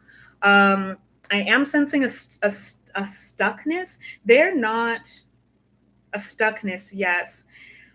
Put down your burdens, put down other people's burdens, allow yourself to experience maximal ease. If anybody is stressing you out at this time, don't even engage with them. You know what I mean? Give it 72 hours. And once they start to realize what the hell is going on with themselves, you can maybe engage with them again. But like I always try to remind my clients is like, if you know that you are experiencing a really hard time and it largely has to do with the energy that we're in right now, chances are that other people are also experiencing a really hard time. So if they're acting a fool, if they are acting up, 1 3 1 1 3, if they're acting a fool, if they are, some people, they don't have as much emotional maturation and they can't help it, but don't let that stop you. Everything you've been working so hard for is coming to you at this time. 13131 is coming to you at this time. The only ace that we don't have on the table, newness, you won. You are sovereign. You are the winner. You're not even going to have to work hard for this. Just sit down, relax, and allow it to come to you, because the only ace that we don't have on the board right now is the Ace of Pentacles. Be patient for this manifestation to come into fruition, because we do have the King of Pentacles and the King of Swords. Be still and know that I am God, is what I'm hearing. Let the Most High work in your life. If you try to control things, you're getting in the way and you're making more karma. Sit your ass down and let it come to you, because it is coming to you.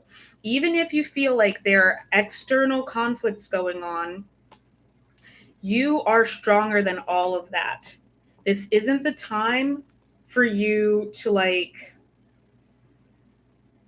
this isn't the time for you to get in your bag about it, to hyper internalize anything that's going on. Yes, don't doubt yourself. Believe that it is what it is, but don't act just like, don't doubt yourself. It is happening, but it's not about you. Anything that anyone else chooses to do is about them. A lot of this is people trying to get you off your throne, but they're peons, so just don't.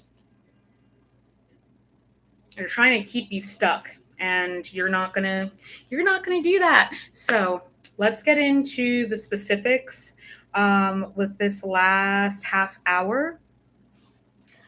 I'm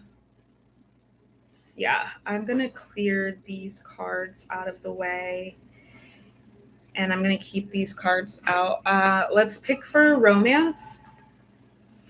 I guess we could, I feel like we already talked about social life kind of, but this was a much more esoteric one. This is a lot of resolution of karma. And a lot of this karma is not yours. I want folks to remember that, because sometimes we can get really bogged down when we're experiencing a lot of trials and tribulations. It's like, oh, what did I do to deserve this? All you did was agree to be of service to your lineage. Some of you. Okay? It sucks, I know, but you know something? Thank God for you. My dad, in my culture, people say that. Thank God for you. The Magician, there's some magic coming to your love life in the next 72 hours. Queen of Wands, there's magic, there's power, there's passion. Nine of Pentacles, something that you've been waiting a really long time for is coming. And Page of Cups. At the bottom of the deck, we get the High Priestess. You know what I'm talking about. Something that you've really been waiting for, that you have, or that you've been investing so much time and energy into, whether this is like an offer being made to you, or someone making you an offer, or someone coming back, or anything like that. That's not necessarily what I'm seeing, because I am picking up this could even be for people who are coupled. Like if you are coupled, it could be like being asked to move on to the next level in your relationship. Like they're ready to move forward with something that you wanted to do, but maybe they weren't ready to do. I am picking up like moving in together potentially, or like buying a house together potentially. But it's definitely something auspicious. Some of you need to be careful though, because someone is making you an offer, but it's not a good offer. It's less than what you deserve, but it might be all that they're capable of giving. Some of you, it's like they are making you an offer and they are trying to like take advantage of you. Take it as it applies. They see that you have a very powerful feminine energy. If you have a powerful masculine energy, you have a powerful feminine energy. It really just matters is if you have mastered that. Just because someone's powerful doesn't mean that they're masterful. And those are the most dangerous kinds of people. That's why I don't fuck with people who like are magical and they don't want to admit that shit, because they do inadvertent curses and spells and shit like that all the fucking time, because they don't know, they have no control over their gifts. I do not play with people like that. I have definitely ended some friendships over like with people like that, because they were just causing too much harm, you know? They're very dangerous. So yeah, but this is you are a very powerful person.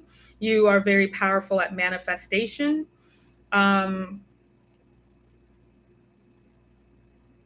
Yeah, they see you as somebody that they can really build with. They see you as an asset. If they didn't used to see you that way, they do now. All of the work that you've been putting in whatever, in your career or whatever, people are really seeing how valuable you are, how talented you are, how wise you are. They're just like, damn. They see you as a maverick, versatile. Like, I'm really seeing this with this Nine of Pentacles energy, especially the Tiger. They're like, this person, wow, you know? But with the Page of Cups, I do get the sense that they are not as advanced as you. They're not as developed as you.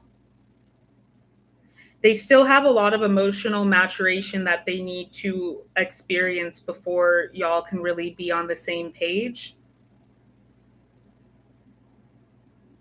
Some of you, they did have that. And they've still got a ways to go. But yeah, this is a specific message, because there were several ways that this could come through. This isn't a pick a card, so it's like it's a general reading, so it's pretty broad. But this person has been working on themselves a lot. It's up to you whether or not you're willing to work with them while they grow in their level of emotional maturation. But we did get a lot of mirrored numbers, which made me sense that there was some twin flame dynamics going on here. And, you know, it is important to recognize, like, you also have room to grow. emotionally. If y'all both are coming from spaces where you have experienced emotional trauma or like unhealthy interpersonal dynamics, you both have growing and healing that you need to do, that you have done. And it's up to you whether or not it is something that you think that you can move forward with. And I encourage you to be honest with yourself about it, because sitting around and being like, oh, like, well, this person, I'm not perfect, so, you know, I don't deserve to have standards. I stayed in a lot of relationships longer than I needed to. And it wasn't just romantic relationships, it was also platonic relationships. And that is something that somebody who has no self-worth and no self-esteem does. Don't be that person. Because some of you, if they're coming back and they're like, I'm finally ready to move to the next level, you might actually just be very exasperated about that. Like, oh, now you're ready to move to the next level when I've been ready for like years. I'm not just somebody that you can come and go out of my life as you please. My life has to like take center stage for me. So you're somebody who's like stepping into your sovereignty and your power and realizing that like in order to effectively get what it is out of life that you are trying to get, you can't just your values need to be on point. You need to be living in your principles. You need to be clear on what your standards are. You might want to definitely I would say look at the second house, look at the seventh house, but I would really encourage you to look at the 10th house and the 11th house as well. Mainly the 10th house, and also the 12th house, and also the first house. The 10th house the 10th and 11th houses have to do with Saturn, because they are associated with Capricorn and Aquarius. You want to look at your nodes as well. They have to do with your principles, your integrity. Saturn has to do with integrity, especially.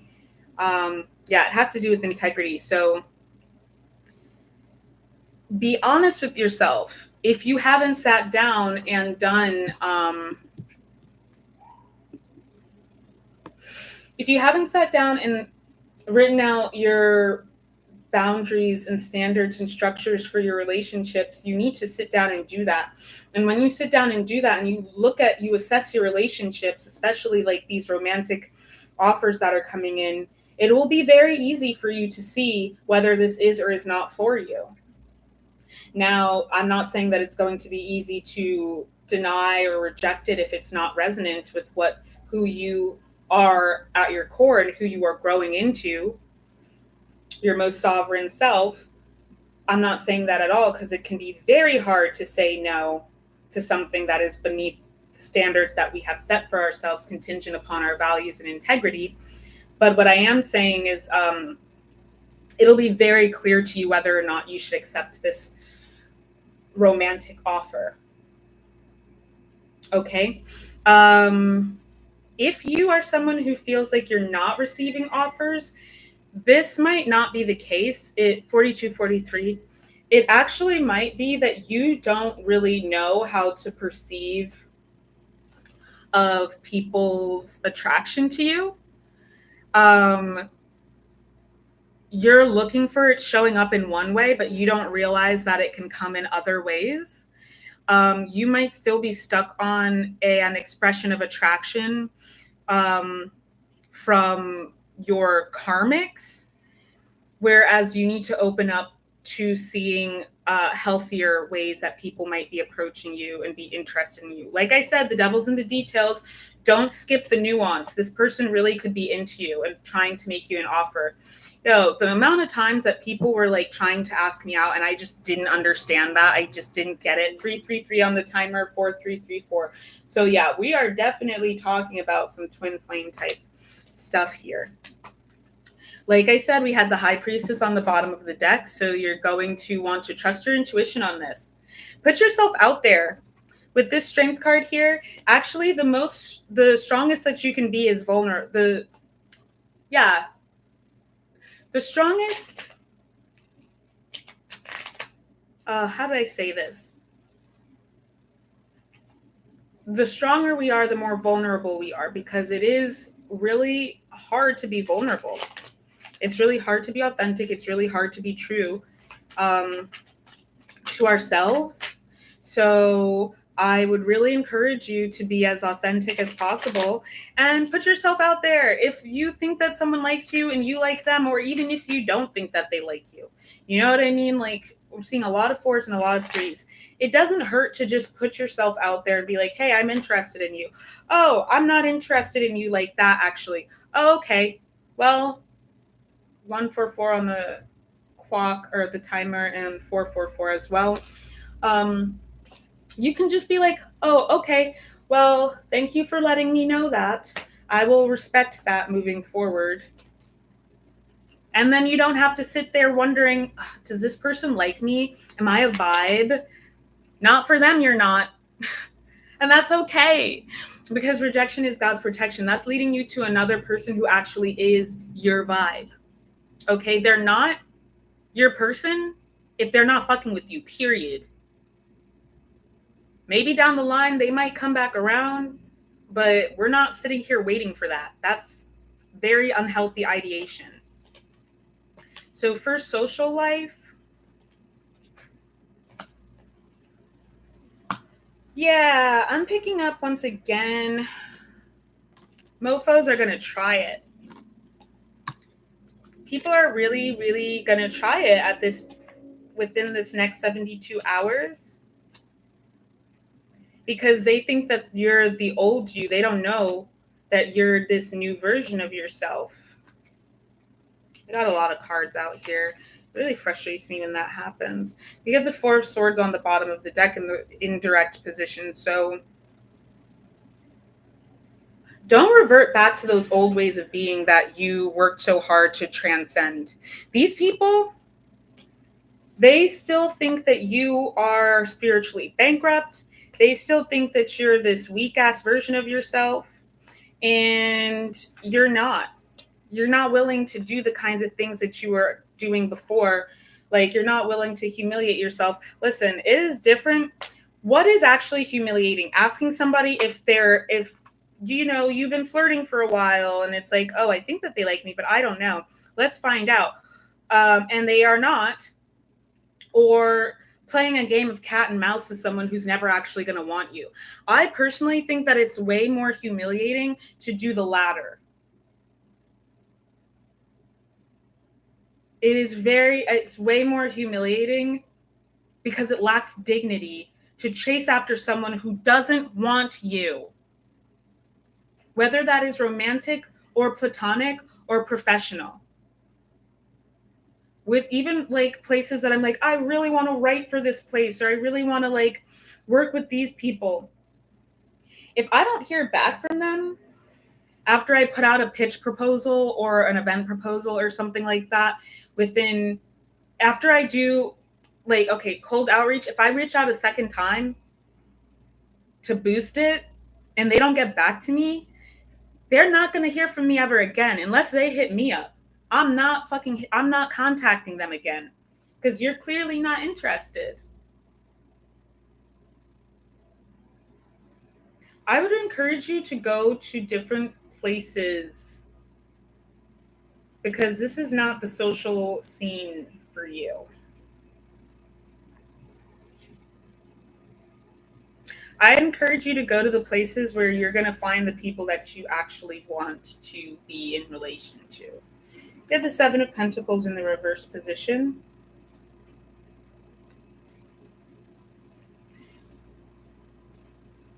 I feel like blocking your own blessings is coming up. But at the same time, I do feel like, yeah, the people that you know that there are people that you need to stop fucking with and stop being around in these social settings. And you need to let those relationships go. Keep it a buck with yourself. I sense that some of you are going to try and go back into those spaces and places, but you're really encouraged not to, because it's going to be a really bad look for you.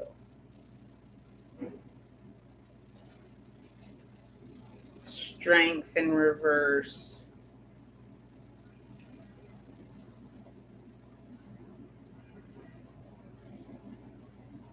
Strength in reverse.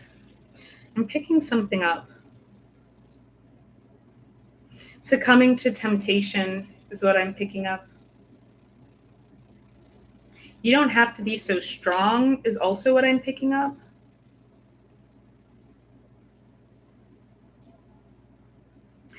Yeah, some of you, it's like you are keeping such a hard line of like, oh, my integrity, that like you're not leaving enough room for miracles to happen in your life. Go with the flow. Go with the flow and allow, don't overthink this. Don't overthink this right now. I would say this to me is reading as like, don't let fear rule you. Don't try to like over plan everything and control things. Spirit is guiding you to what you need to open yourself up to. Whatever feels resonant, whatever's coming easy. That's what you need to do.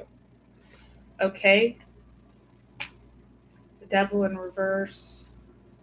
The sun in reverse. Some of you, your ops are revealing themselves in the next 72 hours. They are revealing themselves big time. But you already knew who they were. So it comes as no surprise. I do get the sense that a lot of people are watching you right now. I'm hearing that song by Drake where he's like, I got my eye on you. You're everything that I need. I need your hard love and emotion endlessly. I think that's what he says, because you're a good girl and you know it. I know exactly who you could be. You're a good girl and you know it. I don't know the rest of the words. Just hold on. We're going home. It's hard to do these things alone. Yeah, I feel like some people have wanted to corrupt you. They've like tried to trigger you into being a lower version of yourself. Some of you, this is powers and principalities type stuff. So if this is a recurring pattern in a lot of different spaces in your life, this is a dynamic. You may want to consider that, especially if you are higher ranking. But I'm really getting, it's like Rizzo in, what is it called? Grease, when she's just like, she's too pure to be pink about Sandy. Like, yeah, Sandy could grow up and stop being so naive. But, just because she wasn't sexually active and just because she wasn't like, dating, just because she wasn't letting guys disrespect her, just because she wasn't like into being in a gang, those kids were in literal gangs.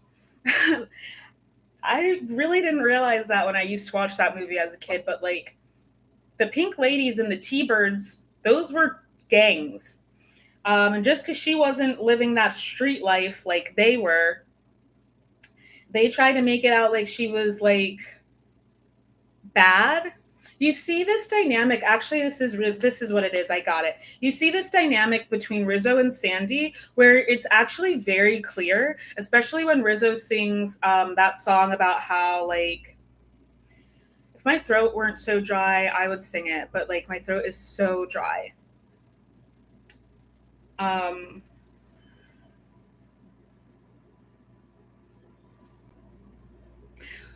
There are worse things I could do than go with a boy or two, even though the neighborhood thinks I'm trashy and no good. Why am I forgetting this song? Even though the neighborhood thinks I'm trashy and no good, I suppose it could be true, but there are worse things I could do. So you see that Rizzo has been like judged her whole life. You see that she's kind of a scapegoat in a way. Like she comes from, I guess, a lower class background. And yeah, she sees Sandy, and even though Sandy doesn't actually do anything to her, Sandy is actually nothing but nice to her. Sandy is a mirror to Rizzo of all the things that she isn't. And so Rizzo takes that out on Sandy by doing all of these mean girl things and essentially like bullying her. The bullying is in a way like a hazing. And this is very much like Mean Girls, Girl World type stuff, like from the movie Mean Girls. But that's not really the dynamic between Regina and Katie. Regina's just a manipulative bully, but very much clearly with Rizzo and Sandy, it is because Rizzo is this dark divine, this dark feminine receptacle. She is more sexually mature, I guess you could say, or knowledgeable than Sandy. You know, she has feminine wiles, whereas Sandy's just this nice little girl. And Sandy in that way is kind of a Sophia type, whereas Rizzo is Lilith turned Jezebel type. But Lilith in her highest iteration is actually like has transmuted all of the trauma that befalls the feminine in this paradigm on this earth, 5522. So it's I think that's really a lot of what some of you may have experienced is like jealousy. It's jealousy. And unfortunately, you know, that sounds so much more trite than it is because, like I said, with the Rizzo archetype, is like she feels this way. She's enacting her shadow, but that's because she's been treated badly. And everybody loves a person like Sandy, 5555. Everyone loves a person like Sandy, and nobody loves Rizzo, not even Kanicki. He doesn't even respect her. But the thing about Sandy is she does put her foot down. I will say that much. She does put her foot down. But what I was picking up is in a very give me a second, folks.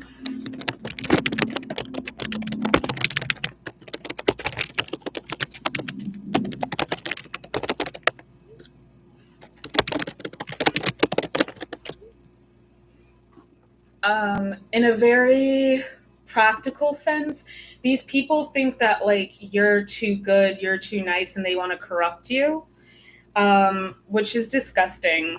They can't stand to see beauty and light in the world. They can't stand to see like joy and happiness in the world. And it's not their fault because there is this purity myth, right? This puritanical idea of purity. And that's not what we're talking about. You don't have to be someone who is quote unquote virginal.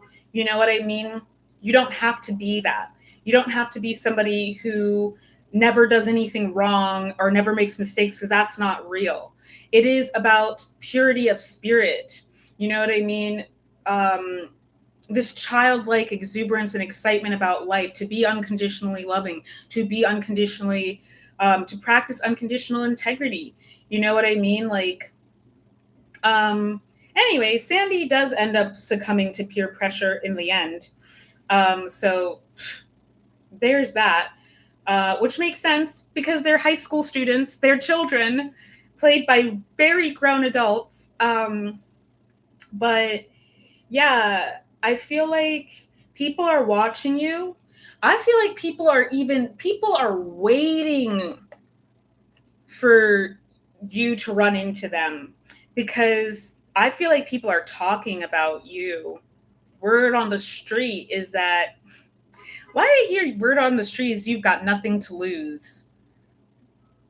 That's interesting. I mean, I am kind of perceiving that as like,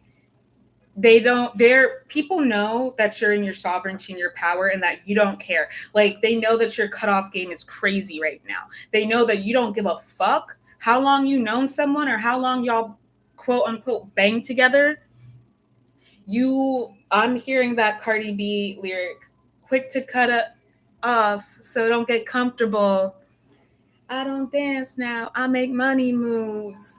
Said I don't gotta dance. These is bloody shoes. I think that's what she says. And to me, especially with the Six of Swords, like, you leveled up and they see that. And some people are going to try and get you off your game. If you're going to be out and about in the next 72 hours, even if it's at work, some people are going to try it. They're going to test your boundaries. You really got to stay in your boundaries, though. But some of you, it's like, don't let them get you out of character, but also what character? Because I've talked about this before. When I was a kid, if somebody stepped to you, it was knuck if you buck. Like, if you're going to talk some shit, just know that you might get beat up. So if you're not willing to actually fight, then you better just be quiet. You know what I mean? But that's not who I am today, because I'm 29, not 9. 20 years later, I am a person who, you know, when people be trying it, I just be like, that's who you are, and you will never see me again. We're not having a conversation. Before I stepped into my sovereignty for real, I used to try and talk to people, talk it out, because I projected my own capacity for growth onto them. But now I don't do that shit. You did exactly what you wanted to do. You said what you wanted to say. You acted to say. You acted how you wanted to act. You were just hoping that I didn't have enough self-respect and dignity to hold you accountable, because I didn't used to. But it's a whole new day, baby. And don't ever fucking talk to me again. Don't reach out to me. It's nothing for me to block someone. I don't care. And I don't care who knows. And I don't care what anybody thinks about that. It's nothing for me to block you. If I don't ever see you again, good. So much the better. I don't have room or space in my life for that. And that is a part of conscious co-creation of our reality. Stop putting up with things that you don't like if you don't want to have a life that you don't like. If you want to have a life that you love, stop putting up with stuff that you hate. And stop putting up with people who hate you in your life. They're trying to suck you back in. They know that you got out. Just when I thought I was out, they pull me back in. They're trying to pull you back in to squash your light. They think that you're still this codependent, weak version of yourself. The Justice card. You're not. You're that girl. You know that. I know that. And they're going to get what's coming to them. I would recommend don't step out of character, because some of you, it's that they're trying to agitate you to show people that you're still that version of yourself. Like, oh, that they're going to argue with me. They're going to go off. They're not this classy, elegant version, like, or person. They're not actually mature. They're actually just still the same little 20202 on the clock. They're still that little person who is weak and needs validation and approval.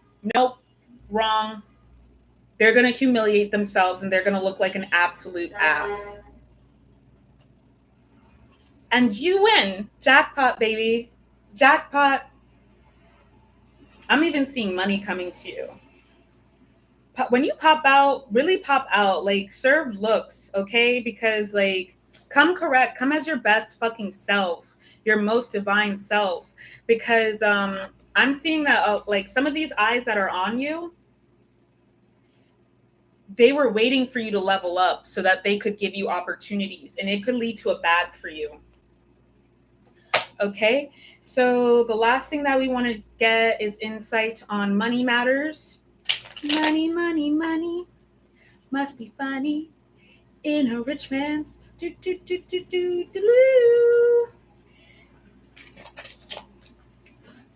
That's funny. It just switched to I wasn't jealous before we met. Now every man I see is a potential threat. Now it isn't true. Now everything I see is you. Think of you. Don't go wasting your emotions. Save all your love for me. Well, y'all know that money and love and romance and stuff like that go hand in hand. So let's look at where Venus is right now. Venus right now is in the sign of Gemini. Yeah, so you might actually be really tempted to be flip-flopping. You might be really tempted to flip-flopping, to play both sides, to play devil's advocate for things that don't serve you. That's what I'm picking up. I am picking up to be open to miracles and open to possibilities that you didn't foresee. But don't fool yourself and don't play yourself and don't kid yourself. The world in reverse. 9 of Swords in the reverse. 8 of Cups at the bottom of the deck. Money and career. I don't care for that. Let me break out another deck because I do need clarification. 𝗪𝘁 444. If you're experiencing blockages with your money, it might be because of ancestral healing. I would really recommend to you to feed your ancestors. If you don't know how to do it, my teacher, 𝗪𝘁 has many, many videos on how to set up an altar, how to feed your ancestors, how to pour libations on his YouTube channel. It is called Ancestral Spiritual Connections or 𝗪𝘁 TV. Go look it up or do the necessary research. But I'm dead ass, like, don't fucking sit here and complain about shit not going your way when I already told you this. I told you once. I could tell you again, but I'm not going to. Don't sit here and act like you don't know that you need to show up for yourself. They want to bless you. They want to grace you with abundance and prosperity. And, you know, spiritual alchemy is what I'm hearing. I'll give this example. My ancestors only go to certain people in the family, and they pour so much upon us because we actually do the work. We actually show up, we listen to them, we serve them, you know what I mean? And we get the flow of protection and support and prosperity, whereas other people, they don't get that. They don't even bother with them. The ancestors come to my house because I will literally cook massive feasts for them. And I actually do like the rituals, and I keep the sacred days and the high holy days. You know what I mean? Like, they bless me heavy. They're not going to do that for somebody that doesn't even, one is like, I'm not going to, like, they're just like, no, ancestors are bad. Get the fuck out of here with that colonial shit. Like, no, thank you. We don't do that here. No offense to you, but like, you're in the wrong place, honey. And also, if you're like, oh, like, I expect my ancestors to do for me, but I don't do for them. That's offensive and disrespectful. Your ancestors are trying to bless you. You need to like sit down and pray and ask them for guidance. They have messages for you. A lot of you have not been listening. It's like your voicemail is full. Your spiritual voicemail is full. Your ear chakras are clogged. Love in reverse. What is going on? Miracles in reverse. Awaken. Your money might be really messed up this weekend. Something that you didn't expect to happen might be happening, but it is pushing you to a shift. I'm just going to read it as how I read it. Like, the world in reverse, 9 of Swords in reverse, a blockage in your, okay. So if you applied for a job and you didn't get it, if you applied for, if you applied for a job and you didn't get it, if you applied for a fellowship or like you were up for a promotion and you didn't get it, trust and believe that that is spirit is taking care of you and protecting you, because that is not going to bring you closer to your most divine experience. Okay. The life, it's not bringing you closer to your destiny. It would have brought you just more tower moments and more karmic lessons. That would have been a karmic job, and spirit doesn't want you to have to go through that. So that's why you're not getting what you're asking for. And you just need to trust your ancestors that they're protecting you from something that really is not for you. decisions at the bottom of the deck. I'm going to keep shuffling though. Love in reverse and miracles. You might really feel like, oh my God, this was supposed to take me out of like bad experiences. But you know something, okay, if you even got to interview for this job that you think is your dream job, one, you may need to sit down and consider about it, like why it wasn't resonant for you, why it wasn't right for you, why your spirits may not want you to do it, because clearly something is out of alignment. And there have to be tweaks to your co-creation. But also, I do feel like for some of you, that boss would have been like just a terror, a complete terror. The person that you would have been working for or with, if it's a client that had deep pockets, those deep pockets made them deeply delusional, and they are disrespectful, and they would have just taken advantage of you and taken you for granted. So you're really being blessed if you didn't get this thing that you saw as an opportunity to move forward with, because like I said before, spirit is bringing you the opportunity. You don't have to go looking for it. It is going to fall into your lap. Duality in reverse. You are coming into union, divine union with your most divine experience. And, you know, we talk about divine counterparts on this page. It's not just your romantic partner. It's your entire life, your entire environment, your experience, everything, the car that you drive, the type of house that you live in, the kind of food, your diet, all of this stuff, you know? So you might want to look at your 6th house. You might want to look at your 10th house. And yeah, you could look at your 2nd and 7th houses, but outside I heard like this kind of like rhythmic bass, and I'm hearing that it has to do with the heart. I'm being reminded that cats develop their sense of rhythm in utero from their mother's heartbeat. I'm hearing voodoo drums. I'm hearing like West African drumming. Actually, yes. So drumming and music are spiritual practices, and West African drumming is used in our spiritual practices. So I want you to know and trust and believe that your ancestors are doing their part, but you also need to do your part, which includes having faith. Earlier in the reading, I did mention that faith isn't just when you are like 2112 on the timer. Faith isn't just when you are like, oh my God, yes, I believe, I believe, I believe. And you're doing all of the stuff. I sound like Donkey from Shrek.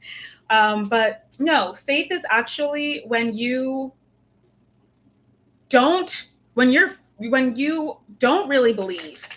And you're just like, I am so doubtful right now. I can't imagine how this is going to work out for me. But you choose to continue anyway. That's faith. Okay, so 1st house you might want to look at, just because Pisces is in the 1st house. When I pulled for this chart that I pulled, you want to look at Pisces. You want to look at the 12th house. You definitely want to look at the 12th and the 4th house. If it's about clearing this ancestral karma or this karma that you came into this life with, you definitely want to look at the 12th house in your natal chart and also in your progress chart. Fire in the reverse. This is not your passion. You are trying to fool yourself into doing something that is ultimately going to take you out of alignment. You're going through a period of awakening right now. You're learning about the mistakes that you've been making. And this is not a chastisement. We all make mistakes. That's part of learning and growing. Okay? But you just continue doing the work, and it's all going to work out, because all of the spellcrafting, curse work, jinxes, hexes, all that stuff that was put upon you, knowingly or unwittingly, collectively or personally, or ancestrally, that is all falling away right now. So this is why you've had to have patience. And it's really important that you're meditating and you're tapping into higher consciousness and divine consciousness, so that you can understand the context of what you're experiencing. It's not because you're doing anything wrong or you did anything wrong. If you're experiencing struggles with your money right now, it's not happening the way that you want it to, and you're feeling a little bit impatient. The world in reverse is also talking to me about you might not be experiencing like financial hardship, but it's just like stagnancy. You might want progress in your career. You might want to move on to the next level. You feel like you're supposed to be in the C-suite by now, but you're still like an associate, that sort of thing. You feel like you've invested so much time, energy, and effort into your career, and you keep being told by psychics and whatever that you are supposed to be on this career path, but it hasn't worked out for you, and you haven't received the prosperity and abundance that you've been promised. Well, it's coming. You need to trust the timing, because the world is major arcana. So vanity in reverse. Yeah, stop thinking about like, oh, how other people are perceiving you. People perceive you way better than you perceive yourself. And this is part of why we get this 8 of Cups at the bottom of the deck. Part of the reason you're still sitting in this energy is because it is revealing to you 144 as well as 1441 on the clock. It is revealing to you things that you need to remove from your being, like heart chakra healing that you need to do. Your self-concept needs to really level up. I don't chase, I attract. Like I said, this isn't something that, like, what is actually your portal to this next version of your life, the divine experience, and counterpart, as opposed to this karmic ass life that you've been living. That is going to come to you. It's going to present itself to you. You don't need to go out hunting for it and looking for it. Okay? You don't need to make your own opportunities. I get the sense that you may have been somebody that has had to make a lot of your own opportunities. Hello, I have had to do that. And that's a big part of like what I do on the internet anyway. It's not going to be like that. It's going to just fall into your lap. Anxiety in the reverse position. And some of you, it's stuff that you thought it wasn't going to happen because you reached out to these people and you haven't heard back from them in a long time. Well, they're about to get back to you. But whatever this is like, you're not going to expect it at all. I'm hearing the real world. So take that as it applies. Anxiety in the reverse, and it is real in the reverse. You need to relax. You need to calm down. Everything is being provided to you that you need. Believe that, even if it doesn't look or feel or sound or smell or what have you, like what you think that it ought to. Okay, you have everything that you need. You need to believe that this illusion of scarcity, the scarcity mindset, poverty mindset, division template, that's not real. And you need to remain faithful to this perception. These are your spiritual precepts that you already know to be true. Okay, so God is or God isn't. Okay, if you say that you are this powerful man, if you say you believe in all of these spiritual principles, then you gotta act like you believe in it, not just when things are going easy. Manifestation practices, daydreams, sit around and daydream about what that life looks like to you, because that's really as much as you really need to do. I wouldn't even recommend doing a vision board right now. Memento mori. You are immortal. There's no time. There's no time. Time technically is an illusion, actually. It is an illusion that is present beneath the 5th dimension. They used to believe quantum physically that time was the 4th dimension. Now I believe that it's some other hyperdimensional thing that I forget. But time is only a principle in the 1st, 2nd, and 3rd dimensions. So if you are fancying yourself a master manifester, a master co-creator of your own reality, it's time for you to transcend the 3D and step into the quantum reality, because that's the only way that you're going to be able to do that, baby. Stability is coming to you, but you have to find it within yourself, and you have to believe in it within yourself. That's why you can't be sitting here having all of these self-doubts. And it's natural to have doubts, but still act with faith. Still do the things. Keep on pushing, even if you doubt that it's going to happen, because you never know. Miracles are possible. Challenges in the reverse. Take it easy. Don't make more problems for yourself. Okay? Like, you're already going through enough. So much of this is like, you have to just do the stuff in the spirit realm. You have to allow time to do its thing. You have to allow the higher powers to do their thing. Let the ancestors do their thing. And you do what you're being told to do, which is just sit the fuck tight and know who you are. Okay? If you don't have money, this really won't be a problem for you, but I am hearing invest in things that are going to serve your fulfillment. Okay? That could be time, energy, and liquid resources. Don't squander your money right now, though. You will make it back, but you'll also create unnecessary stress for yourself. Freedom in the reverse and nightmares. It's happening. Just let it happen. Show up for yourself. Practice self-care and let that stuff slide, like roll off your back. We all know that capitalism isn't real. We all know that the Federal Reserve has no money. You know what I mean? Like, we all know that credit isn't real. If we know that none of this stuff is real, why are we, making ourselves beholden to a false reality? And I'm not saying that it doesn't have impact on your life, these false systems, but one, don't let it control you because it's not real. 220202 on the clock. It's not real. Right? So just because they're not letting you in through the front door doesn't mean that you can't go in through the back door or you can't go in through the window. But guess what? You don't even have to do any of that. You can sit outside and the walls are going to come tumbling down, just like the walls of Jericho. But if you're running around trying to figure out how to get in, you're supposed to be sitting at the gate and waiting for the gate to open. Maybe sharpen your tools. Or hey, maybe just rest because you're not going to need your tools when you're in there, when you're inside the gates. This is an analogy that goes back to my vernal equinox reading from 2023. I would really recommend to y'all to go watch that if you haven't already, because all of my readings build upon one another. I'm working on codifying those things for when I update my website and for the workbooks and such that I'm creating 22111. But I am tuckered out, and that's as much as we get from money.